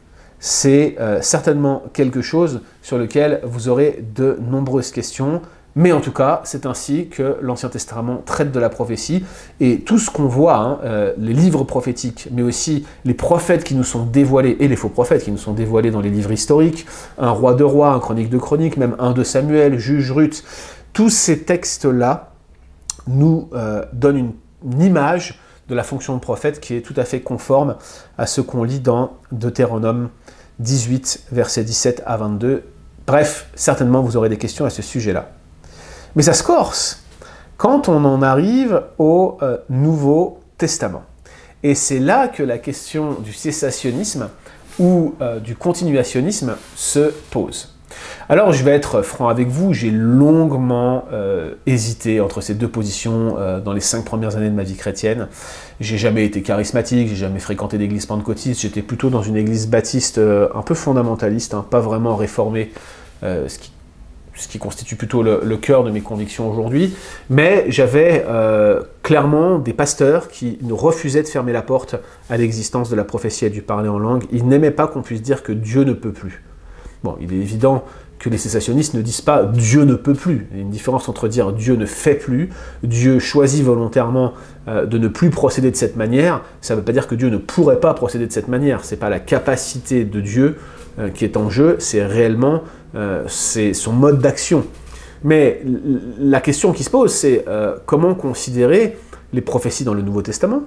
Comment considérer les prophéties dans l'Église primitive, par exemple dans le livre des Actes? Comment considérer les prophéties dans l'histoire de l'Église? Parce que jusqu'à Augustin, il y a quand même des gens qui ont prétendu avoir eu des prophéties, avec plus ou moins de dégâts. Certains semblaient être particulièrement orthodoxes et bibliques dans leur raisonnement, d'autres, comme les montanistes, mettaient tellement l'accent sur l'œuvre du Saint-Esprit que finalement, Montanus lui-même se définissait lui-même comme l'organe du Paraclet, l'organe de l'Esprit Saint, et ces deux prophétesses révélaient une parole complètement différente de celle des Écritures, qu'ils prétendaient avoir au moins autant d'autorité qu'elles. Donc vous voyez qu'il y a eu tout et n'importe quoi au nom de la prophétie dans l'histoire de l'Église, mais tout le monde n'est pas forcément d'accord sur la manière dont il faudrait le prendre. Aujourd'hui, il y a deux grandes opinions vis-à-vis de la prophétie qui ont cours aujourd'hui. Il y a l'idée que la prophétie se serait arrêtée avec la fin de la révélation, c'est ce qu'on appelle le cessationnisme, et il y a l'idée que la prophétie aurait encore cours, c'est ce qu'on appelle le continuationnisme. Le grand représentant du cessationnisme, en termes de personnes célèbres et connues, c'est bien évidemment John MacArthur. Je vous ai vendu la mèche dans la première session, je vous ai dit que John MacArthur représentait une option particulièrement radicale, que nous on n'était pas absolument prêts à suivre, Pascal et moi. Le grand représentant du continuationnisme, sans rentrer dans les mouvements qui insistent à fond sur les prophéties, je vous parle ici de théologiens, eh bien c'est Wayne Grudem. Et Wayne Grudem a fait sa thèse de doctorat sur le thème de la prophétie dans le Nouveau Testament. Il y a un Français qui suit ses traces, il s'appelle Timothée Minard, qui a travaillé notamment sur les versets 12 à 14 de la première épître aux Corinthiens, et ils ont plus ou moins, peu ou prou, la même position à ce sujet-là. Donc le cessationnisme, c'est le fait de dire que la prophétie était réservée à la révélation spéciale de Dieu, et que cette révélation spéciale avait pour but de révéler Christ. Par conséquent, quand Christ est venu et qu'il est pleinement révélé au travers des écrits du Nouveau Testament, la prophétie s'arrête et le processus par lequel Dieu parle à l'Église s'appelle non plus la révélation, mais l'illumination. Dieu éclaire son peuple par sa parole révélée et complète. La prophétie servait à cette révélation. La révélation étant complète, la prophétie n'a juste plus cours. C'est pas qu'elle n'existe plus. Même le fait qu'elle ait cessé, moi ça me gêne un peu. J'aime pas parler de cessation, mais elle est arrivée en quelque sorte à son statut complet. Elle a accompli son œuvre. Elle a révélé toute la parole que Dieu voulait révéler de manière spéciale. Et aujourd'hui, Dieu illumine les croyants. Il peut le faire même par des rêves et des songes, j'ai pas de problème avec ça, mais ça n'a pas le même niveau d'autorité que celui de la Bible. Par conséquent, eh bien, la prophétie s'est donc arrêtée avec, grosso modo, la fin de la période apostolique, la fin de la formation du canon du Nouveau Testament. Le continuationnisme dit, non, non, c'est pas du tout ça. La prophétie, ok, elle a pour but de révéler Christ, mais elle a aussi pour but d'illuminer les croyants. Ici, soyons clairs, C'est une vision modérée que je vous présente ici. On va aller au travers de toutes les positions dans quelques instants. Mais elle a pour but, cette prophétie, disent les continuationnistes, de participer à ce processus d'illumination. Et donc Wayne Grudem va dire, ok, vous avez une prophétie dans l'Ancien Testament, qui est une prophétie inspirée et infaillible. C'est ce qu'on voit dans Deutéronome 18, c'est ce qu'on a lu tout à l'heure, et c'est ce qu'on voit entre les mains des apôtres, ou plutôt dans la bouche des apôtres. Les apôtres, quand ils parlent, c'est exactement la même chose que les prophètes de l'Ancien Testament. La révélation qu'ils reçoivent est gardée, la révélation qu'ils communiquent est gardée, elle est infaillible, elle est sûre et elle est certaine. Mais, rajoute notre ami Wayne Grudem, il existe un cas de prophétie faillible. Il est possible de faire des prophéties en ayant reçu une révélation de la part de Dieu et de se tromper en la communiquant. Ainsi, la révélation, la transmission de Dieu à l'homme de la prophétie serait gardée par Dieu, mais la communication serait laissée à la responsabilité de l'homme et par conséquent serait faillible. C'est ce qui expliquerait qu'il y aurait des erreurs dans les prophéties modernes ou dans les prophéties dans l'histoire de l'Église. Les gens ont réellement reçu une révélation, mais se sont trompés quand ils l'ont communiqué. C'est la thèse de Wayne Grudem, et Grudem va vouloir appuyer son point, donc il le défend théologiquement. Il y a une vingtaine de pages pour défendre cette thèse dans le Nouveau Testament. Les arguments sont essentiellement exégétiques, mais je ne les ai pas trouvés à titre personnel profondément convaincants. Mais ce qui est clair, c'est qu'il va citer un exemple. Il va dire, voilà, regardez, il y a des prophètes dans le Nouveau Testament qui manifestement ont fait des erreurs dans la communication de la prophétie. Et pour appuyer son point, il va citer le prophète Agabus. Agabus qui va prophétiser une famine, et qui va prophétiser aussi que Paul va être lié par les Romains, et Grudem va lister des erreurs dans chacune de ces deux prophéties. Alors, je vous arrête tout de suite, je vous ai dit une bêtise, Agabus va prophétiser que Paul va être lié par des Juifs, d'accord? Et donc Grudem va notamment défendre la thèse qu'en ayant prophétisé de la sorte, Agabus va affirmer que c'est les Juifs qu'elle est liée Paul, mais quand vous regardez comment ça s'est réalisé, quand Paul s'est fait attraper, donc je crois que c'est dans, je ne vais pas vous dire de bêtises, mais il me semble que c'est dans Acte 25, ou Acte, oui c'est ça, non, ou Acte 24, peut-être Acte 24, vous vérifierez, je ne l'ai pas sous les yeux, je mise ici, je vous laisse vérifier chez vous, vous pourrez me corriger si bon vous semble.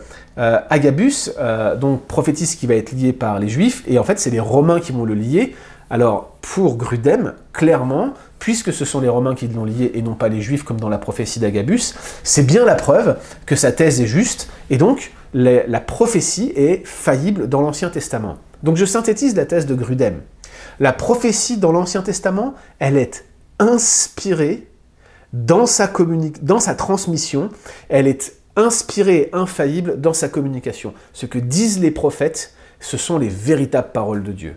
Dans le Nouveau Testament, ce sont les apôtres qui ont ce rôle, mais les prophètes du Nouveau Testament sont une nouvelle variété de prophètes qui sont inspirés et gardés et infaillibles dans la transmission de la prophétie de Dieu à l'homme, mais qui sont faillibles dans la communication de celle-ci. Par conséquent, ils reçoivent bien des révélations, mais ils ne sont pas gardés dans leur communication, ils peuvent faire des erreurs. Cette thèse de Grudem est défendue dans sa théologie systématique, ça a été aussi l'objet de sa thèse de doctorat, qui a été ensuite publiée dans un ouvrage que j'ai lu dans son intégralité, qui s'intitule « The Gift of Prophecy in the New Testament ». C'est, je dirais, le manifeste de tous les théologiens modérés, défenseurs de la position continuationniste. Gordon Fee et les autres s'y réfèrent régulièrement. Henri Blocher lui-même m'a dit que c'était son point de référence. Je sais aussi que Timothée Minard, mon ami, qui a écrit sa thèse de doctorat sur les traces de Grudem sur la question de la prophétie en Corinthiens 12-14, s'y réfère régulièrement comme une influence majeure pour lui. Par conséquent, vous voyez que c'est bien le manifeste des charismatiques modérés.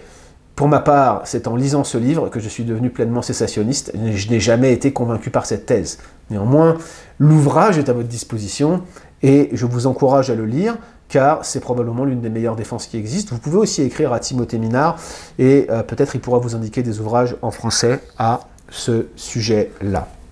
Que dit notre cours au sujet de la prophétie du Nouveau Testament? Eh bien, le cours vous dit qu'il y a 4 options en ce qui concerne la prophétie dans le Nouveau Testament. Option 1, La prophétie dans le Nouveau Testament est identique à celle de l'Ancien Testament. C'est la position continuationniste qui pense que cette prophétie s'est arrêtée, comme je vous le disais, avec la fin de la Révélation, mais vous avez certains charismatiques extrêmes qui considèrent que les prophéties qu'ils disent dans leur culte ont le même niveau d'autorité que la prophétie de l'Ancien Testament et donc que la Bible entière. Ça existe, mais ça reste une approche assez radicale du charismatisme, surtout si l'on fait des erreurs. L'option 2, qui a notamment été défendue par certains puritains et certains théologiens réformés au XVIIe siècle, c'est que la prophétie du Nouveau Testament serait la prédication. Vous avez un auteur puritain dont je cherche le nom, j'ai le nom sur le bout de la langue, qui a écrit un ouvrage « The Art of Prophesying », c'est William Perkins, pardonnez-moi, qui en fait parlait de la prophétie comme d'une prédication. Il y a une réutilisation de ce mot au XVIIe siècle, effectivement, par certains puritains, pour qui, en étant cessationnistes, la prophétie biblique, la prophétie révélation était arrêtée, mais donc qu'on devait considérer l'activité de prédication comme une activité prophétique. Moi, j'ai rien contre ça. Parce que je pense que d'une certaine manière, quand vous exposez la parole de Dieu, vous exposez la parole prophétique. Donc quand j'expose un texte le dimanche matin, je ne suis pas simplement en train d'apporter mes pensées, je suis en train d'expliquer un texte prophétique. Mais comme il y a cette notion d'autorité et d'infaillibilité qu'il faut discuter dans toutes nos discussions sur la prophétie, je pense que comparer la prédication et la prophétie, c'est probablement mettre une certaine confusion pour ceux qui nous écoutent, d'autant plus que Paul fait bien la distinction entre prédication et prophétie, entre enseignant, docteur et prophète. C'est assez clair dans tous les passages qu'on a passés en revue, notamment dans la première session. Ça me paraît donc évident que cette deuxième option, même si elle est attractive sur le plan historique pour les réformés comme moi, et ça nous donne envie de, comme Perkins, défendre l'idée que la prophétie et la prédication serait quelque chose qui serait interrelié, je préfère tout de suite vous dire que cette option 2 là, elle est plus elle est plus, ouais, voilà, une certaine, elle est plus sujette à confusion qu'autre chose, et surtout, c'était pas vraiment l'intention à l'époque du XVIIe siècle de rentrer dans ces débats sur l'actualité de la prophétie à ce moment-là. Donc voilà, je préfère vous le dire, c'est pas forcément celle qu'on retiendra dans ce cours pour faciliter la discussion. L'option 3, ça serait un aperçu non prémédité du sens des Écritures, donc ça serait l'illumination. Alors je sais que le cours le mentionne, mais moi j'ai vraiment du mal à voir des personnes qui considéreraient que la prophétie serait en quelque sorte notre manière d'interpréter le texte. Ça se rapproche un peu d'ailleurs de l'option numéro 2 sur la proclamation et la prédication du texte, mais j'avoue que cette option 3 fait certainement référence à des choses que les personnes qui ont écrit le cours, l'Institut Word Hope, ont écrit, ou ont observé, pardon, plutôt, mais moi personnellement, j'ai jamais eu l'occasion de trouver des personnes qui défendaient l'idée que le processus d'illumination était une forme de prophétie. Néanmoins, on peut le mentionner ici. Et puis l'option 4, eh bien, vous avez ce rapport entre prophétie faillible et prophétie infaillible que Grudem établit et que je vous ai expliqué tout à l'heure. Vous avez la prophétie infaillible et apostolique qui est similaire à celle de l'Ancien Testament. Elle communique une révélation infaillible. Et vous avez une prophétie faillible, donnée par Dieu, une vision générale et des conseils qui ne sont pas infaillibles et qui doivent se soumettre à l'autorité de la prophétie apostolique.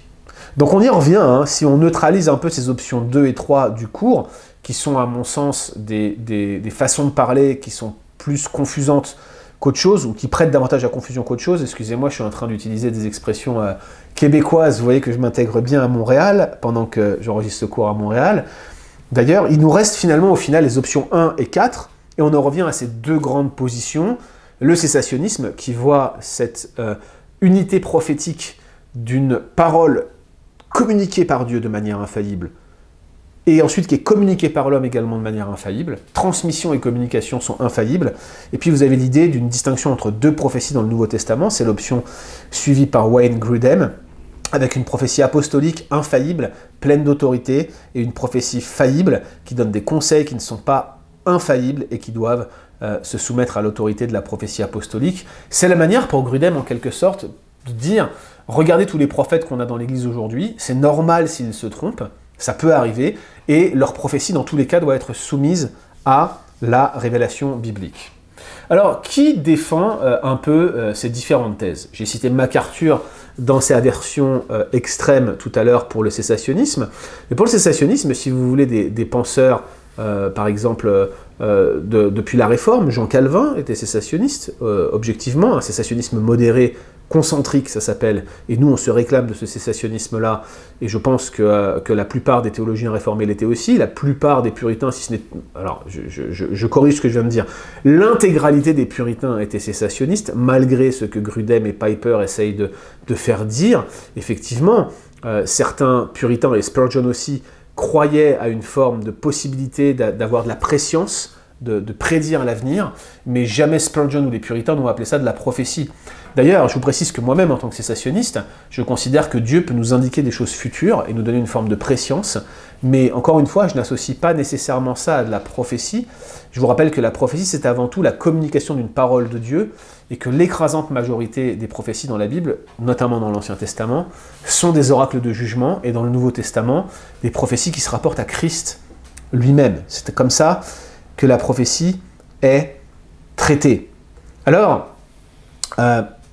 comprenez bien ce que j'essaye de vous dire ici, c'est que vous avez la plupart des penseurs réformés qui étaient plutôt cessationnistes. Augustin était un défenseur du cessationnisme pour les pères de l'Église, c'était un vieux débat également, et parmi les théologiens modernes, vous avez des gens comme R.C. Sproul, qui était cessationniste également, et puis vous avez pas mal de mouvements, plutôt dans le giron réformé ou baptiste, qui défendent la thèse cessationniste. Qui défend le continuationnisme?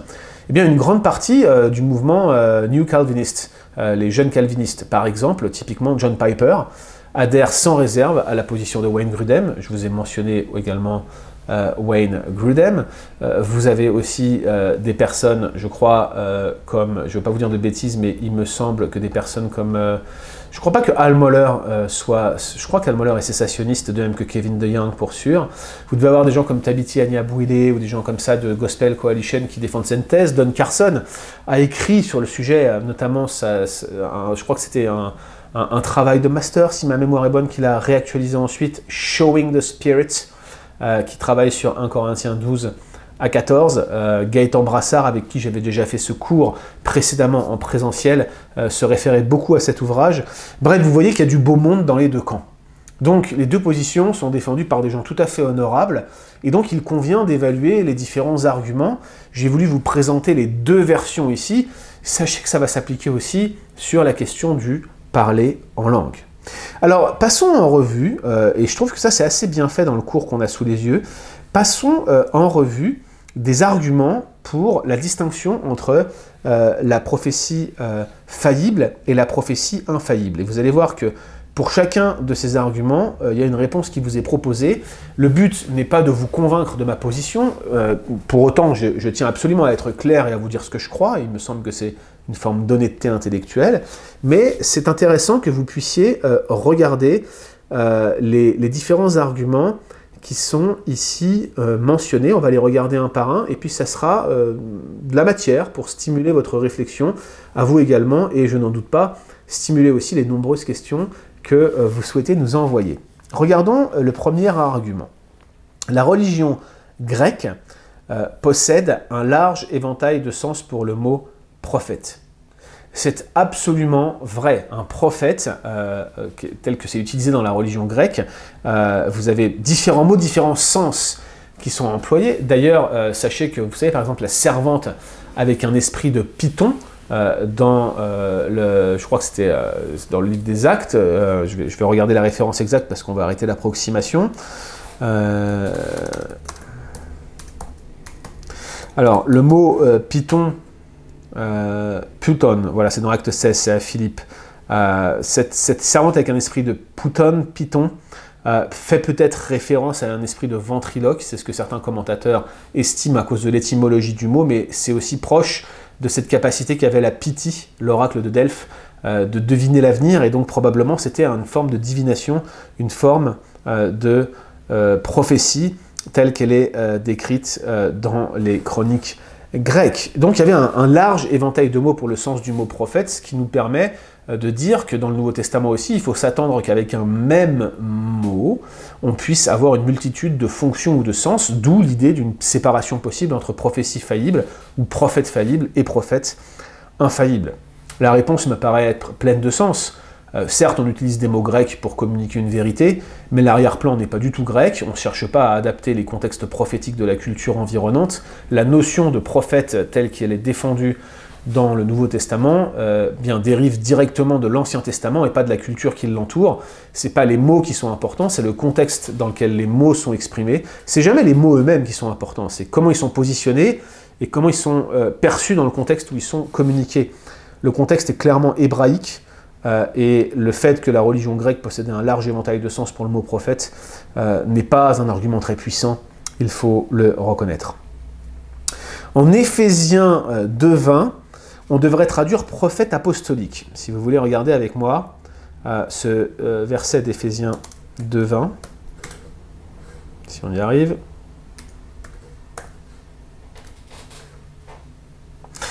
En Éphésiens, on entend « Vous avez été édifiés sur le fondement des apôtres et des prophètes, Jésus-Christ lui-même étant la pierre angulaire. » Alors l'idée ici, c'est que c'est qu'on devrait absolument traduire cette phrase par prophète apostolique. Autrement dit, il n'est pas question ici d'apôtres et de prophètes, comme si l'apôtre et les prophètes avaient une autorité équivalente sur laquelle l'Église serait établie, mais plutôt que les prophètes qui sont ici seraient en quelque sorte des prophètes apostoliques, et donc cela justifierait la distinction entre apôtres et prophètes telle que Wayne Grudem le fait dans sa grande thèse. Donc vous comprenez bien évidemment que le but c'est de faire cette distinction entre, je dirais, une prophétie faillible et une prophétie infaillible. L'idée ici, la réponse qu'on peut accorder à cela, c'est qu'il s'agit d'une interprétation particulière, une interprétation idiosyncratique.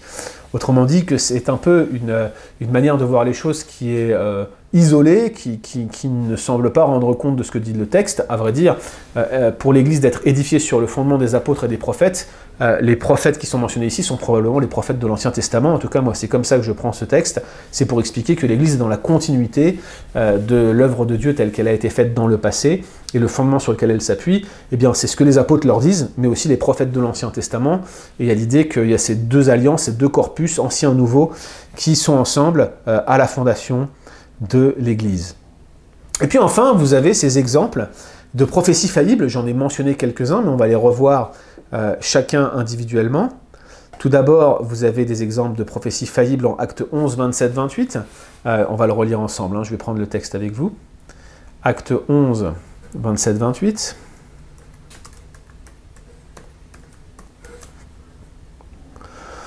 En ce temps-là, des prophètes descendirent de Jérusalem à Antioche.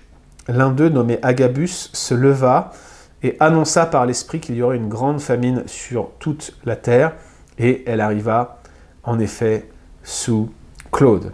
Alors, la question qui se pose ici, c'est qu'on a une prophétie par l'Esprit qui suggère une relation plus libre entre l'Esprit et le prophète. C'est pas l'Esprit a dit, ça laisse plutôt la place à l'influence personnelle de l'auteur humain, et vous voyez que on a l'idée derrière que dans Romains 8,37 ou 1 Timothée 1,14, on a une liberté plus grande dans notre rapport à l'esprit. Donc c'est pas une prophétie qui est guidée ou qui est communiquée par l'esprit directement, c'est quelqu'un qui se lève et qui est comme influencé par l'esprit, et il dit qu'il y aurait une grande famine sur toute la terre. La réponse classique, hein, la réponse, je dirais, traditionnelle, c'est que la doctrine de l'inspiration se base sur l'influence personnelle de l'auteur humain. On respecte son style, mais ça n'affecte pas les résultats d'infaillibilité et d'autorité. Pourquoi sur la base de ce texte, ou sur la base juste d'une formulation technique, comme celle qui est utilisée ici, c'est celle qui est utilisée par Grudem, hein, c'est un argument de Grudem, pourquoi devrions-nous penser que cette formulation permettrait éventuellement l'erreur? Maintenant, lisez Acte 21, versets 10, 11. C'est le fameux texte que je vous mentionnais tout à l'heure, Acte 21, versets 10, 11.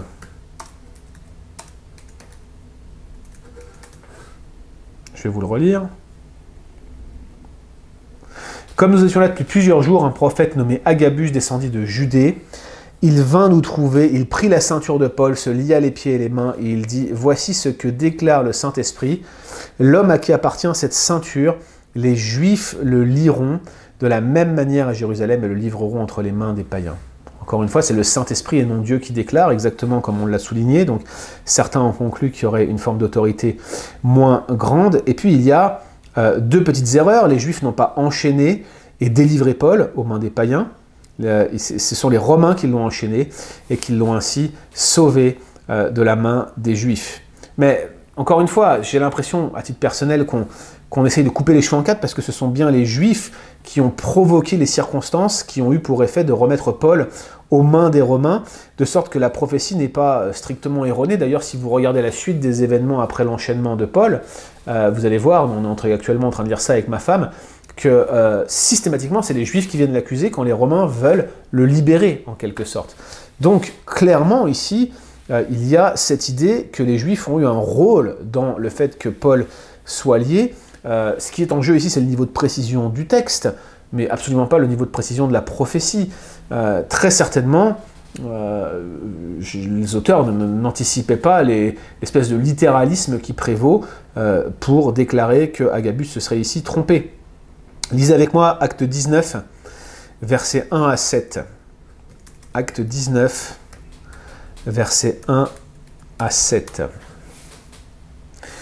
Pendant qu'Apollos était à Corinthe, Paul, après avoir parcouru les hautes provinces de l'Asie, arriva à Éphèse. Ayant rencontré quelques disciples, il leur dit « Avez-vous reçu le Saint-Esprit quand vous avez cru ?» Ils lui répondirent « Nous n'avons même pas entendu dire qu'il y avait un Saint-Esprit. » Et il leur dit « De quel baptême avez-vous donc été baptisés ?» Ils répondirent « Du baptême de Jean. » Alors Paul leur dit « Jean a baptisé du baptême de repentance, en disant au peuple de croire en celui qui venait après lui, c'est-à-dire en Jésus. » Sur ces paroles, ils furent baptisés au nom du Seigneur Jésus. Lorsque Paul leur eut imposé les mains, le Saint-Esprit vint sur eux, et ils parlaient en langue et prophétisaient. Ils étaient environ 12 hommes. Ici, la prophétie était secondaire, notamment en comparaison de ce qu'on voit dans les écrits des apôtres, mais l'idée, c'est qu'on aurait un niveau d'autorité moindre. C'est ce que certains invoquent. Alors c'est vrai que la prophétie paraît secondaire ici, ils prophétisaient en même temps qu'ils parlaient en langue, mais ça n'exclut pas que cette prophétie était identique à celle de l'Ancien Testament. C'est le dire que ça soit accidentel ou que ça soit quelque chose qui soit, je dirais, aléatoire ou qui ne revienne pas régulièrement, ça ne veut pas dire que c'est moins exact ou pas inspiré, et je pense qu'ici le cours a tout à fait raison. Et puis il y a les actes qui rapportent une prophétie à laquelle Paul a désobéi en Actes 21, 4. Si c'était une prophétie inspirée, Paul aurait systématiquement obtempéré, il n'aurait jamais refusé de désobéir à une parole de Dieu. Vous voyez que Paul trouva les disciples, il resta là 7 jours et les disciples, poussés par l'Esprit, dirent à Paul de ne pas monter à Jérusalem, mais lorsque nous fûmes au terme des 7 jours, nous nous acheminâmes pour partir, et tous nous accompagnèrent avec leurs femmes et leurs enfants jusqu'à l'extérieur de la ville. Nous nous mîmes à genoux sur le rivage et nous priâmes. La réponse, elle est assez simple. Les actes font une distinction entre la prophétie, c'est-à-dire que le fait que Paul ira en prison, il a reçu une prophétie à ce sujet, et l'interprétation que les auditeurs en font, c'est de dire que une fois qu'ils ont entendu que Paul allait aller en prison, ils lui disent « N'y va surtout pas !» Poussé par l'Esprit, ça ne veut pas dire que l'Esprit leur disait de commander à Paul de ne pas y aller. C'est que, étant averti par l'Esprit que Paul allait aller en prison, il lui disait « Mais n'y va pas, tu vas être jeté en prison ». Paul souhaitait aller à Jérusalem en raison des fortes inclinaisons de l'Esprit en lui, acte 20, versets 22 à 23. Paul n'est pas en train de désobéir à un commandement de Dieu, il écoute des personnes qui avaient reçu la confirmation que Paul allait aller en prison et qui refusent que Paul aille en prison. Il y a un parallèle assez frappant dans 2 Rois chapitre 2 avec l'enlèvement d'Élie. Vous avez ce qu'on appelle les Béni Navi, la communauté de prophètes qui suivait Élie et Élisée. Cette communauté de prophètes, on la retrouve que là, hein, dans les cycles d'Élie et d'Élisée. Apparemment, il y avait un groupe de prophètes dans différentes villes, ou plusieurs groupes de prophètes qui étaient soit en formation, soit qui étaient en contact des prophètes itinérants qui étaient Élie et Élisée. Et les fils de prophètes dans chaque ville sont avertis que Élie va être enlevé au-dessus de la tête d'Élisée, pour reprendre l'expression qui se trouve dans ces chapitres. Alors ils viennent voir Élisée et lui disent « Tu sais qu'aujourd'hui Dieu va enlever ton maître du dessus de ta tête ?» Et Élisée leur répond « Je le sais, taisez-vous. » Alors bien sûr, il n'y a pas d'urgence de la part des prophètes de vouloir empêcher Élisée ou de vouloir stimuler Élisée à ne pas laisser son maître partir. Clairement, ils voulaient garder le corps du vieux prophète avec eux, ou en tout cas sa présence. Il l'était révéré comme tel, on le voit quand ils se mettent à chercher son corps pendant 3 jours après l'enlèvement. Mais Élisée leur dit « Ouais, je suis au courant comme vous, mais laissez-moi avec vos interprétations, taisez-vous. » Et c'est exactement ce qui se passe en Actes 21, verset 4. Donc voilà le type d'exemple où Grudem voit une forme de prophétie faillible. Comme je vous l'ai dit, c'est réellement ces 20 pages dans sa thèse qui m'ont absolument convaincu que cette distinction n'était pas viable. Les arguments exégétiques sont pas très nombreux et me paraissent pas pertinents, et les exemples qu'il invoque sont bien mieux expliqués quand on prête attention au contexte. Je vous donne ici mon point de vue, mais vous êtes libre de repasser derrière ce sujet et de relire à ce niveau-là, mais je pense effectivement qu'entre l'Ancien et le Nouveau Testament, la fonction prophétique reste exactement la même, et son but central, c'est de révéler la personne de Christ dans son œuvre de mort et de résurrection. Voilà pour cette session 2, on refait une petite pause, 5 minutes, étirez-vous, prenez l'air, buvez un verre d'eau, mangez un cookie, et on se retrouve dans quelques instants.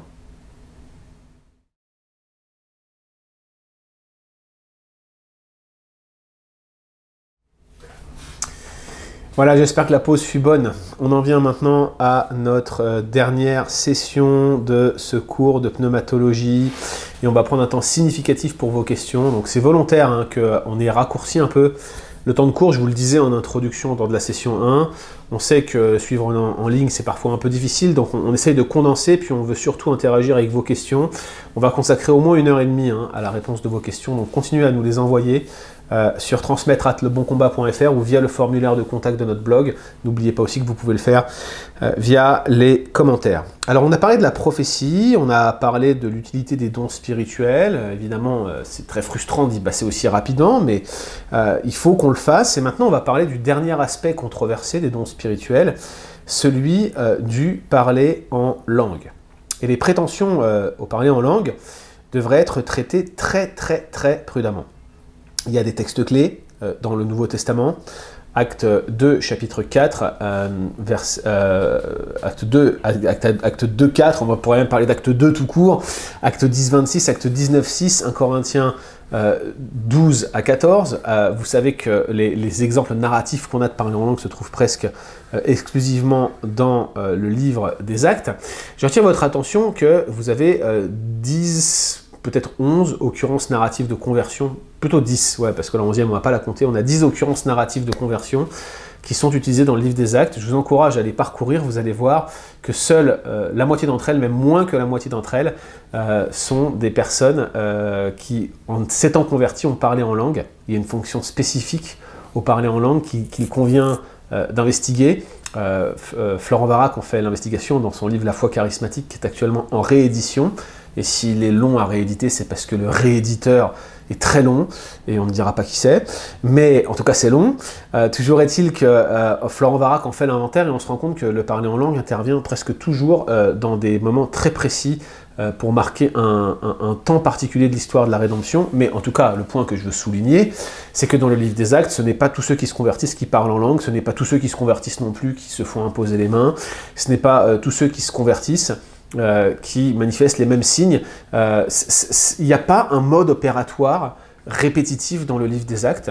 Il n'y a pas non plus cette idée de cas particulier que certains défendent en disant tout le temps, voilà, dans le livre des Actes, ce sont des cas particuliers par rapport à ce qui se vit aujourd'hui dans l'Église. Mais en fait, chaque cas est particulier, et dans le livre des Actes, chaque cas est en fait différent. Donc il faut absolument qu'on se souvienne que le livre des Actes ne nous décrit pas un mode opératoire qui est répétitif. Au sein même du livre des Actes, vous avez des faits qui sont relatés de manière différente.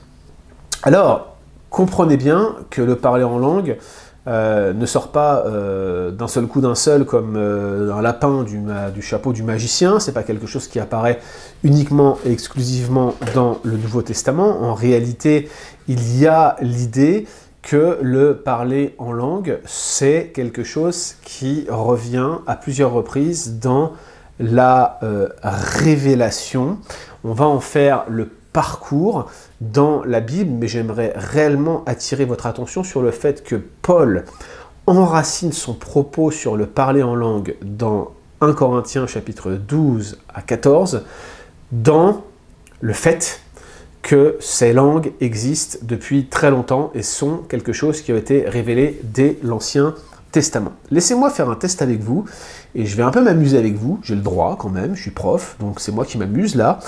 Donc on va prendre ensemble 1 Corinthiens chapitre 14 verset 20 et je vais vous demander de faire un petit exercice. Je vais vous laisser quelques minutes pour le faire. Je vais laisser une pause, ou vous ferez pause sur la vidéo vous-même. Hein. Je vais laisser 1 minute de temps de pause sur cette vidéo et je vais vous poser une question puis je vous donnerai la réponse tout à l'heure dans la vidéo. Donc faites-le sérieusement, faites la pause sérieusement et puis répondez à ma question puis ensuite on vous donnera la solution un peu plus tard.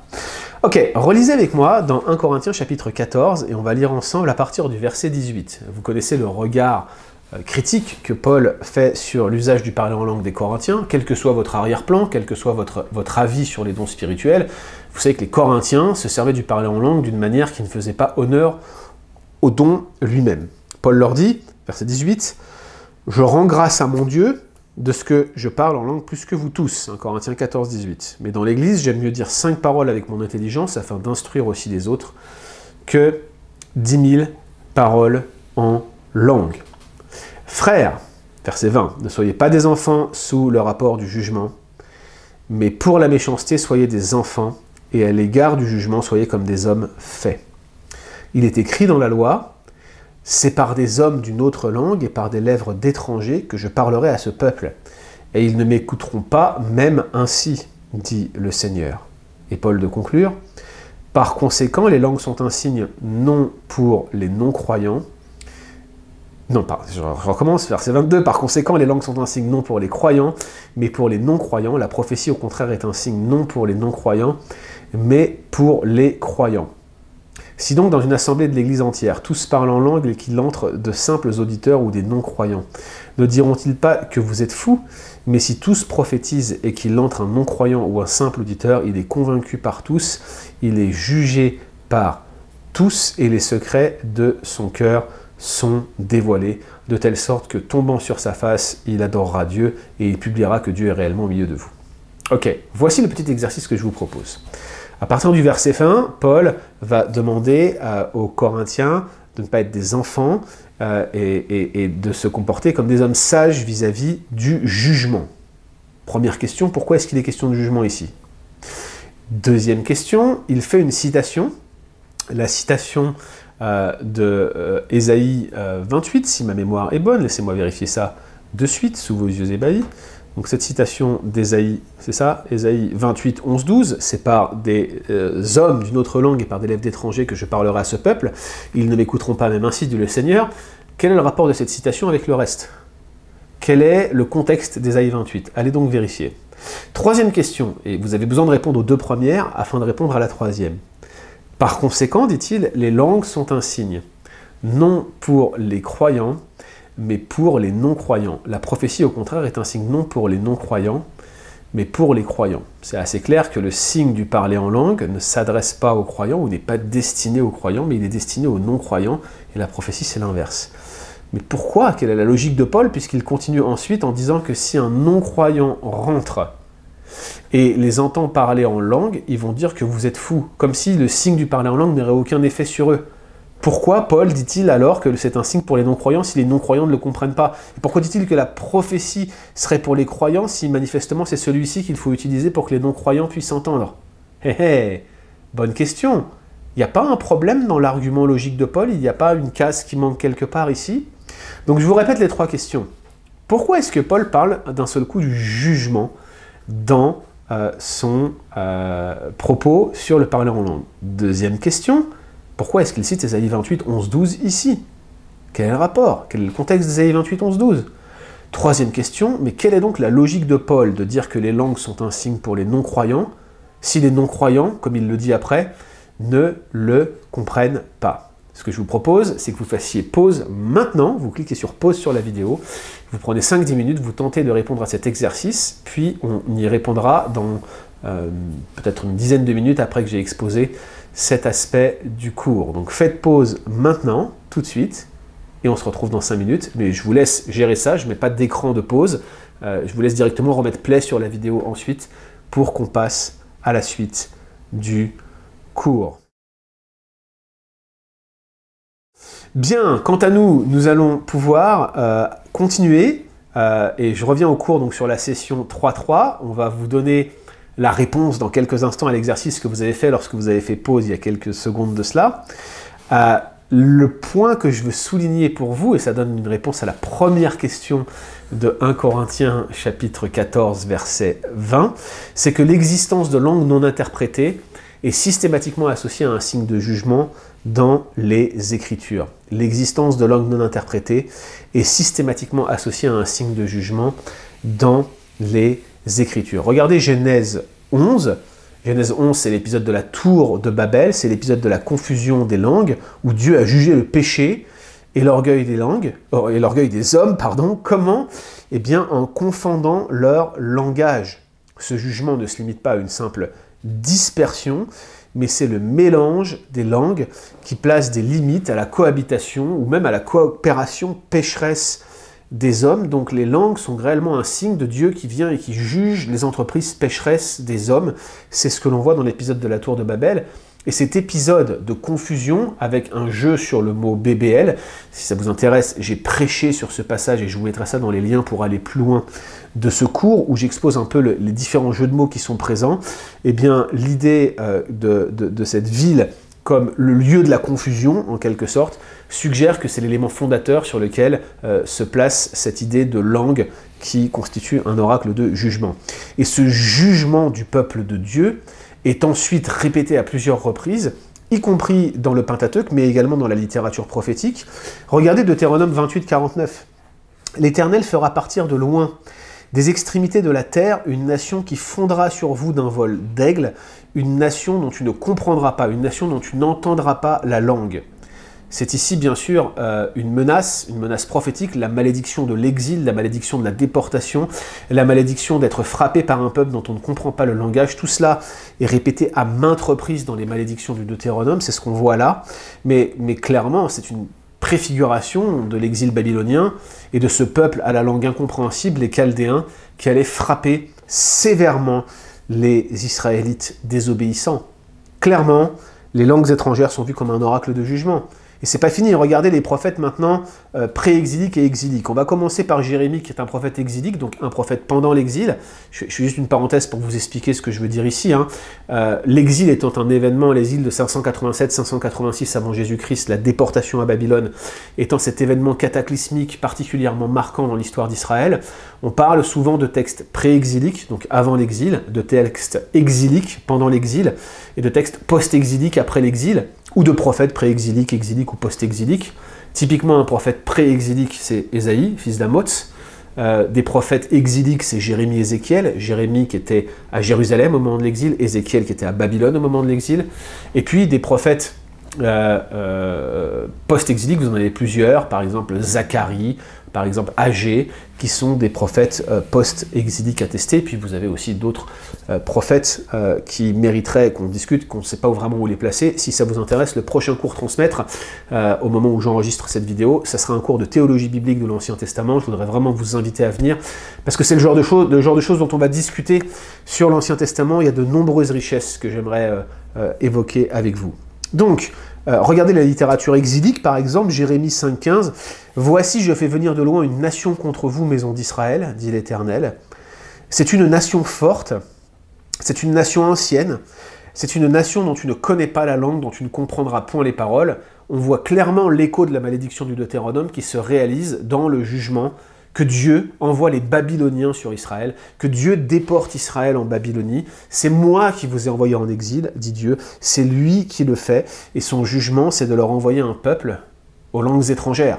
Encore une fois, les langues sont associées à un signe de jugement. Et regardez bien, parmi les prophètes préexiliques, on a ce fameux texte d'Ésaïe 28, 10, 13, et c'est extrêmement intéressant parce que c'est le texte que Paul cite dans 1 Corinthiens, chapitre 14, versets 20 à 24. Vous vous souvenez, c'est celui qu'on vient de lire. C'est ce fameux texte sur lequel je vous demandais, mais pourquoi est-ce que Paul en fait la citation? Je vous lis ce texte dans son contexte.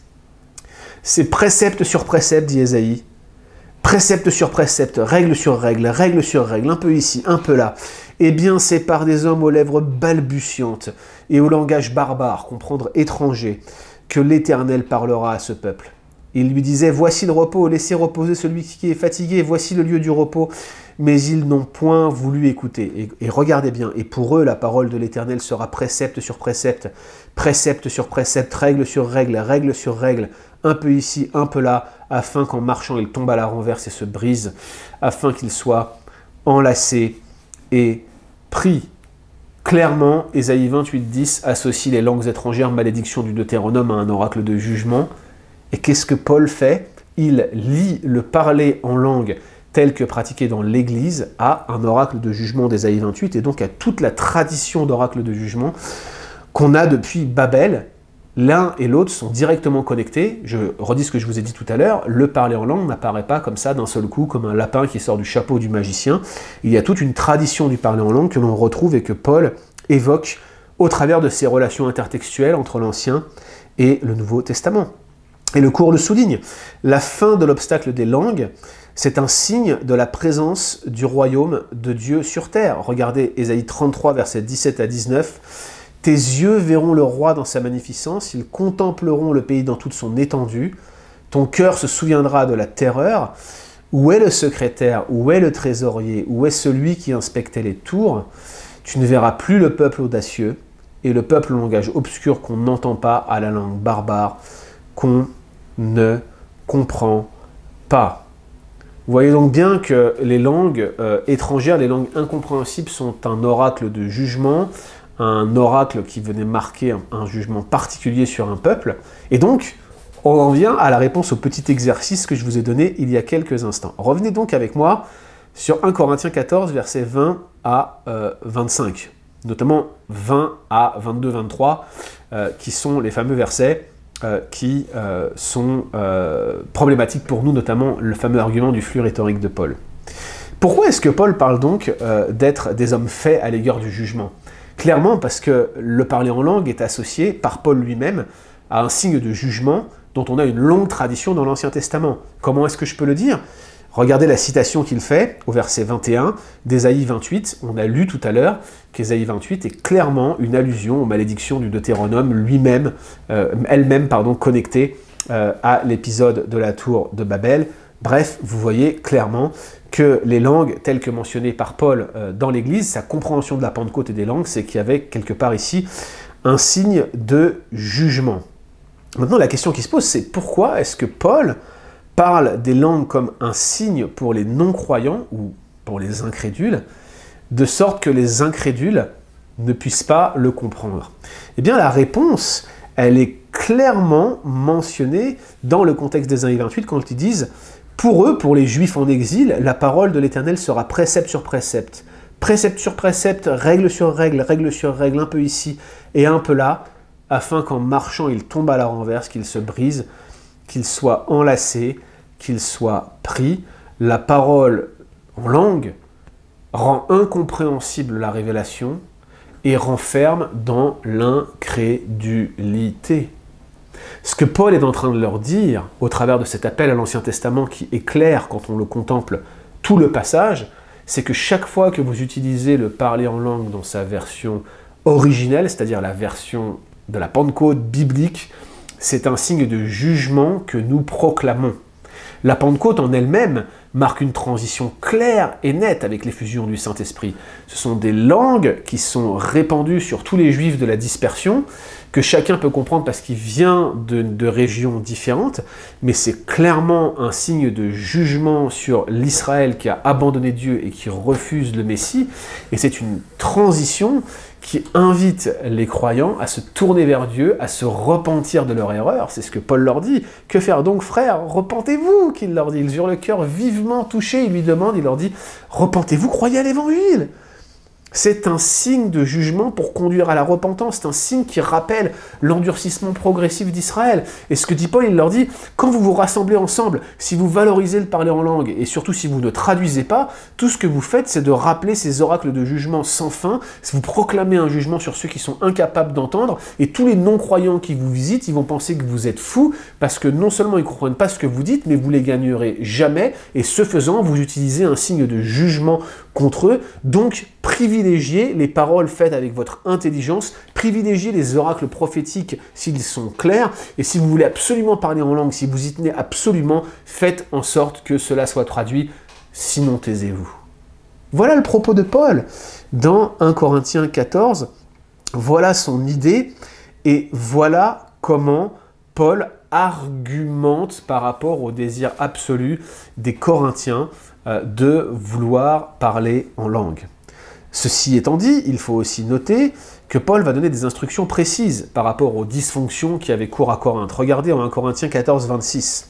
« Que faire donc, frères » dit-il. « Eh bien, lorsque vous vous assemblez les uns et les autres, parmi vous certains ont-ils un cantique, une instruction, une révélation, une langue, une interprétation ?» Il dit que tout se fasse pour l'édification. Au passage, je reviens sur ce que je vous disais tout à l'heure, pourquoi je pense que celui qui parle en langue s'édifie lui-même, et pourquoi je pense que c'est de l'ironie de Paul, parce qu'il demande à ce que les langues servent également à l'interprétation. Donc, à mon avis, en 1 Corinthiens 14,4, il est en train de se moquer des Corinthiens, qui passaient leur temps à babiller et à ne pas traduire leur parler en langue, si tant est que leur parler en langue était vrai. C'est encore une question qui mérite d'être soulevée. J'ai des doutes que c'était le cas, pour être franc. Et Paul leur dit, voilà, même les langues doivent servir à l'édification commune, comme tous les dons. Et c'est ce que je vous disais en introduction tout à l'heure, j'estime que Paul est ironique en 1 Corinthiens 14,4 lorsqu'il dit « Celui qui parle en langue s'édifie lui-même ». Et il continue, verset 27, « En est-il qu'il parle en langue que 2 ou 3 au plus parlent, chacun à son tour, et que quelqu'un interprète. S'il n'y a point d'interprète, qu'on se taise dans l'Église et qu'on parle à soi-même et à Dieu. Vous ne parlez pas en langue s'il n'y a pas d'interprète. Vous ne parlez pas en langue si vous êtes plus que 2 ou 3. » Clairement, Paul dit, voilà comment vous allez mettre de l'ordre dans vos pratiques. Et il explique, pour ce qui est des prophètes, que 2 ou 3 parlent, que les autres jugent, donc ne passez pas un culte complet à faire de la prophétie ou du parler en langue. Les cultes de prophétie ne devraient pas avoir lieu d'être. Et si un est assis et il a une révélation pendant que le premier parle, eh ben, il faut que le premier se taise avant que l'autre prenne la parole. Et il dit, vous pouvez tous prophétiser successivement afin que tout soit instruit et que tout soit exhorté. C'est pas la cacophonie, c'est pas tout le monde en même temps. Pourquoi vous pouvez faire ça? Parce que les esprits des prophètes sont soumis aux prophètes. Vous maîtrisez votre don. Ce n'est pas extatique, ce n'est pas incontrôlable. Lorsque Dieu vous parle, c'est quelque chose que vous êtes capable de contenir. Ce n'est pas quelque chose qui est incontrôlable. Par conséquent, le parler en langue et la prophétie doivent être limités dans l'Église, si cela existe, parce que vous savez ma position aujourd'hui, mais si ça continue aujourd'hui, ils doivent absolument être limités dans l'Église, et ça ne devrait pas être ce qu'on voit parfois dans des assemblées pentecôtistes, où tout le monde parle en langue en même temps. C'est en fait faire exactement ce que Paul demande de ne pas faire sur le plan ecclésiologique. Donc, sur la question du parler en langue et de sa nature et de son antériorité, je pense qu'il faut bien comprendre, je le redis, que le parler en langue n'arrive pas comme ça tout seul dans le Nouveau Testament, mais trouve sa source dans une longue tradition qui s'enracine dans l'Ancien Testament. Et la preuve, entre autres, j'aurais pu vous en citer d'autres, c'est que Paul y fait appel en Ésaïe 28, 10. Ensuite, il y a la question de la qualité des langues qui sont utilisées dans le parler en langue. Beaucoup estiment que ce qu'on appelle la glossolalie, c'est-à-dire cette succession d'onomatopées qu'on utilise généralement dans les églises charismatiques, sont ce qu'on appelle la langue des anges. Il est très peu probable que Paul fasse allusion à cela quand il parle de la langue des anges. On est dans pleine hyperbole, j'y viens dans quelques instants. Mais la thèse que je défends, et je vois aucune défense sérieuse de la thèse de la xénoglossie, c'est que les langues, que la thèse de la glossolalie, pardon, la thèse des onomatopées, c'est que les langues, le parler en langue dans la Bible était ce qu'on appelle de la xénoglossie, autrement dit, des langues connues. Les langues doivent être comprises comme des langues humaines, de la xénoglossie, et non comme des langues angéliques ou ce qu'on pourrait appeler une vocalisation libre. Clairement, dans le contexte de l'Ancien Testament, encore une fois, il ne s'agit pas d'une langue des anges, il s'agit d'une langue humaine. Sauf à couper radicalement le Nouveau Testament, le traitement du parler en langue dans le Nouveau Testament, de son arrière-plan dans l'Ancien Testament, vous ne pouvez pas dire que dans l'Ancien Testament et dans le Nouveau Testament, il s'agit d'une langue qui ne serait pas humaine. Typiquement, le mot glossa, qui est utilisé pour parler des langues ici, ça se réfère d'habitude à une langue courante. Et d'ailleurs, en acte 2, les langues qui sont utilisées sont clairement des langues courantes, puisque les gens juifs qui viennent de différentes régions du monde les comprennent comme dans leur dialecte. Donc on voit bien que c'était des langues qui existaient. Je le redis, l'événement de la Pentecôte implique des langues connues et des personnes présentes. Et puis dans 1 Corinthiens 13.1, la fameuse langue des anges, eh bien, il semble que les Corinthiens affirmaient pratiquer une telle langue, c'est ce que je pense, et je pense que Paul les reprend.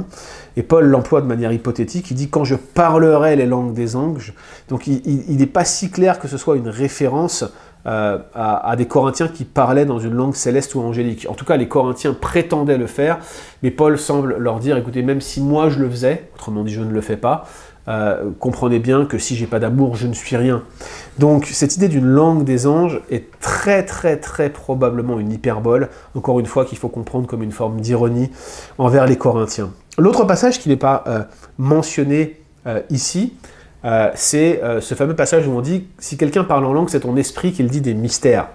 Alors souvent on dit que le mot mystère, tel qu'utilisé ici, ferait référence à une langue inconnue. Mais le mystérion, le mystère dans le Nouveau Testament, ce n'est jamais ça. Systématiquement et partout, le mystère, ça sert à désigner quelque chose qui était caché dans l'Ancien Testament et qui est maintenant révélé dans le Nouveau. Ça n'a strictement rien à voir avec une langue inconnue, avec une langue des anges par exemple. Dire des mystères en esprit ne présuppose pas non plus une langue des anges. Bref, dire que la glossolalie se référerait à une langue des anges paraît peu indiqué. Je serais prêt à écouter l'idée que des personnes puissent parler une langue connue. J'ai moi-même des amis qui m'ont affirmé sur le champ missionnaire avoir pendant une période parlé une langue connue de manière miraculeuse. Je veux bien les croire, mais je ne suis pas sûr que ça se rapproche de l'expérience de parler en langue telle que celle qui est utilisée par Paul dans le Nouveau Testament et qui fait référence clairement à un signe de jugement qui n'a strictement rien à voir avec un miracle sur le champ missionnaire. Je suis convaincu que vous allez poser énormément de questions à ce sujet-là et on sera content d'interagir avec. Si vous avez des objections, envoyez-les nous, on essaiera aussi d'y répondre, Pascal et moi, mais ça fait partie effectivement des choses sur lesquelles on pense que typiquement l'opinion contraire ne possède pas vraiment d'arguments très forts. Même Grudem, qui insiste énormément sur la notion de prophétie, sur le parler en langue, il est beaucoup plus modéré, d'ailleurs John Piper aussi, tout simplement parce qu'ils sont obligés de reconnaître ce parallèle avec l'Ancien Testament et l'idée qu'il s'agirait essentiellement de langues connues et non pas d'onomatopées comme on voit dans de nombreuses églises charismatiques, à mon grand regret. Dernier point, un point ecclésiologique, c'est que l'emploi de la glossolalie est strictement réglementé par les Écritures. Et donc je vous en ai dit quelques mots, et on va relire ensemble 1 Corinthiens 14, versets 23 à 28. 1 Corinthiens 14, versets 23 à 28. Si donc, dans une assemblée entière, tous parlent en langue et qu'il entre de simples auditeurs ou des non-croyants, ne diront tous pas que vous êtes fous, mais si tous prophétisent et qu'il y entre un non-croyant ou un simple auditeur, il est convaincu par tous, il est jugé par tous, les secrets de son cœur sont dévoilés, de telle sorte que tombant sur sa face, il adorera Dieu et publiera que Dieu est réellement au milieu de vous. Que faire donc, frères, lorsque vous vous assemblez? Les uns les autres ont-ils parmi vous un cantique, une instruction, une révélation, une langue, une interprétation? Que tout se fasse pour l'édification. En est-il qui parle en langue? Que 2 ou 3 au plus parlent? Que chacun à son tour parle et que chacun interprète. S'il n'y a point d'interprète, qu'on se taise dans l'église, qu'on se parle à soi-même et à Dieu. Pour ce qui est des prophètes, que 2 ou 3 parlent et que les autres jugent. Si un autre qui est assis à une révélation, que le premier se taise, car vous pouvez tous prophétiser successivement afin que tous soient instruits, que tous soient exhortés. Les esprits des prophètes sont soumis aux prophètes, car Dieu n'est pas un Dieu de désordre, mais un Dieu de paix. Clairement, les principes sont simples, clairs, et je vois pas comment on peut transiger avec eux. Ne parlez pas en langue sans interprétation, en particulier s'il y a des non-croyants présents. Ça me paraît être la moindre des choses, quelle que soit votre position. Vous pouvez avoir un avis différent au mien sur ce sujet-là, mais il est très important que vous ne parliez pas sans interprétation. 2 ou 3 personnes maximum peuvent parler en langue, pas plus. Le bon vieux argument de « pour savoir s'il y a un interprète, il faut que je commence à parler », je suis désolé, mais c'est une manière de contourner les instructions de Paul. Comprenez bien que Paul, clairement ici, a en vue l'ordre et le fait d'éviter le désordre dans l'Église. L'argument qui consiste à dire « si je veux savoir si quelqu'un interprète, il faut que je me lance et que je parle », c'est pas du tout ce que Paul avait en vue. Il voulait que vous soyez accordé avec votre interprète préalablement. Donc, par conséquent, vous ne parlez que si vous êtes sûr d'avoir un interprète. C'est complètement différent ce que demande Paul ici. Vous ne pouvez pas vous élancer pour attendre que l'autre traduise, parce que sinon vous serez plus que 2 ou 3, et bref, la finalité, c'est que vous finirez presque toujours à contourner les injonctions de Paul. Ces arguments n'ont pour but que de faire exactement le contraire de ce que Paul a prescrit sous l'inspiration du Saint-Esprit. Tout simplement. Ensuite, chaque personne parle à son tour, et non pas tout en même temps. Ou bien il y a un interprète, ou bien il n'y a pas de langue, sans interprétation. La glossolalie serait un signe de jugement sur l'Église. C'est le sentiment du cours, et j'y fais écho. Je vous précise que les personnes qui ont rédigé ce cours, je les connais très très bien, et ils adoptent la position de Wayne Grudem. Ils ont voulu être absolument honnêtes en présentant le cessationnisme, mais regardez sur le parler en langue, ils ne peuvent que faire ce que le texte dit.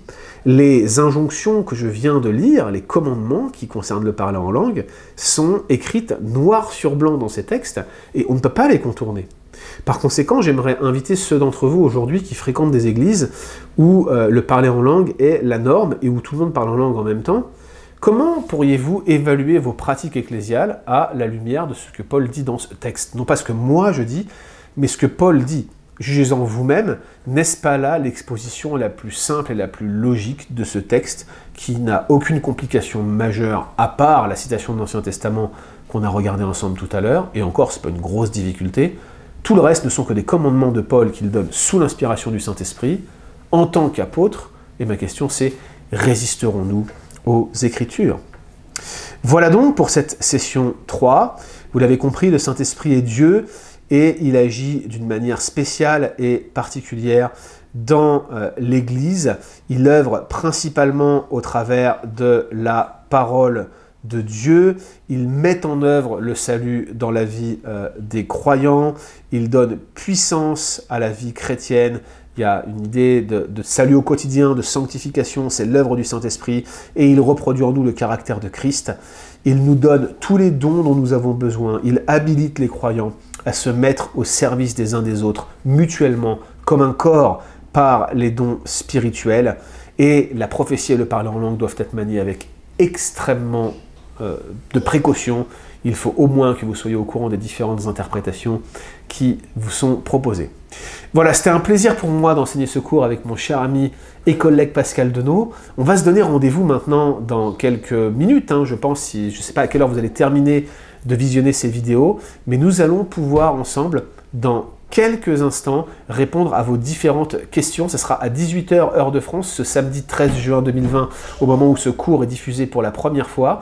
Vous pouvez vous connecter directement, poser vos questions, et on sera absolument heureux de pouvoir répondre à chacune de vos questions et de pouvoir interagir avec vous pour éventuellement ensuite continuer à publier des articles sur ce sujet-là. On en a déjà fait pas mal, vous allez voir dans la section à la fin de la page de formation des ressources additionnelles, et puis on va en publier encore, on va vous mettre encore plus de liens à la suite de vos questions. C'est comme ça que l'on procède. Que le Seigneur donc bénisse ce que vous avez reçu. Je suis content d'avoir pu échanger avec vous par le moyen de cette vidéo interposée. Que la grâce vous accompagne, et on attend vos questions avec impatience.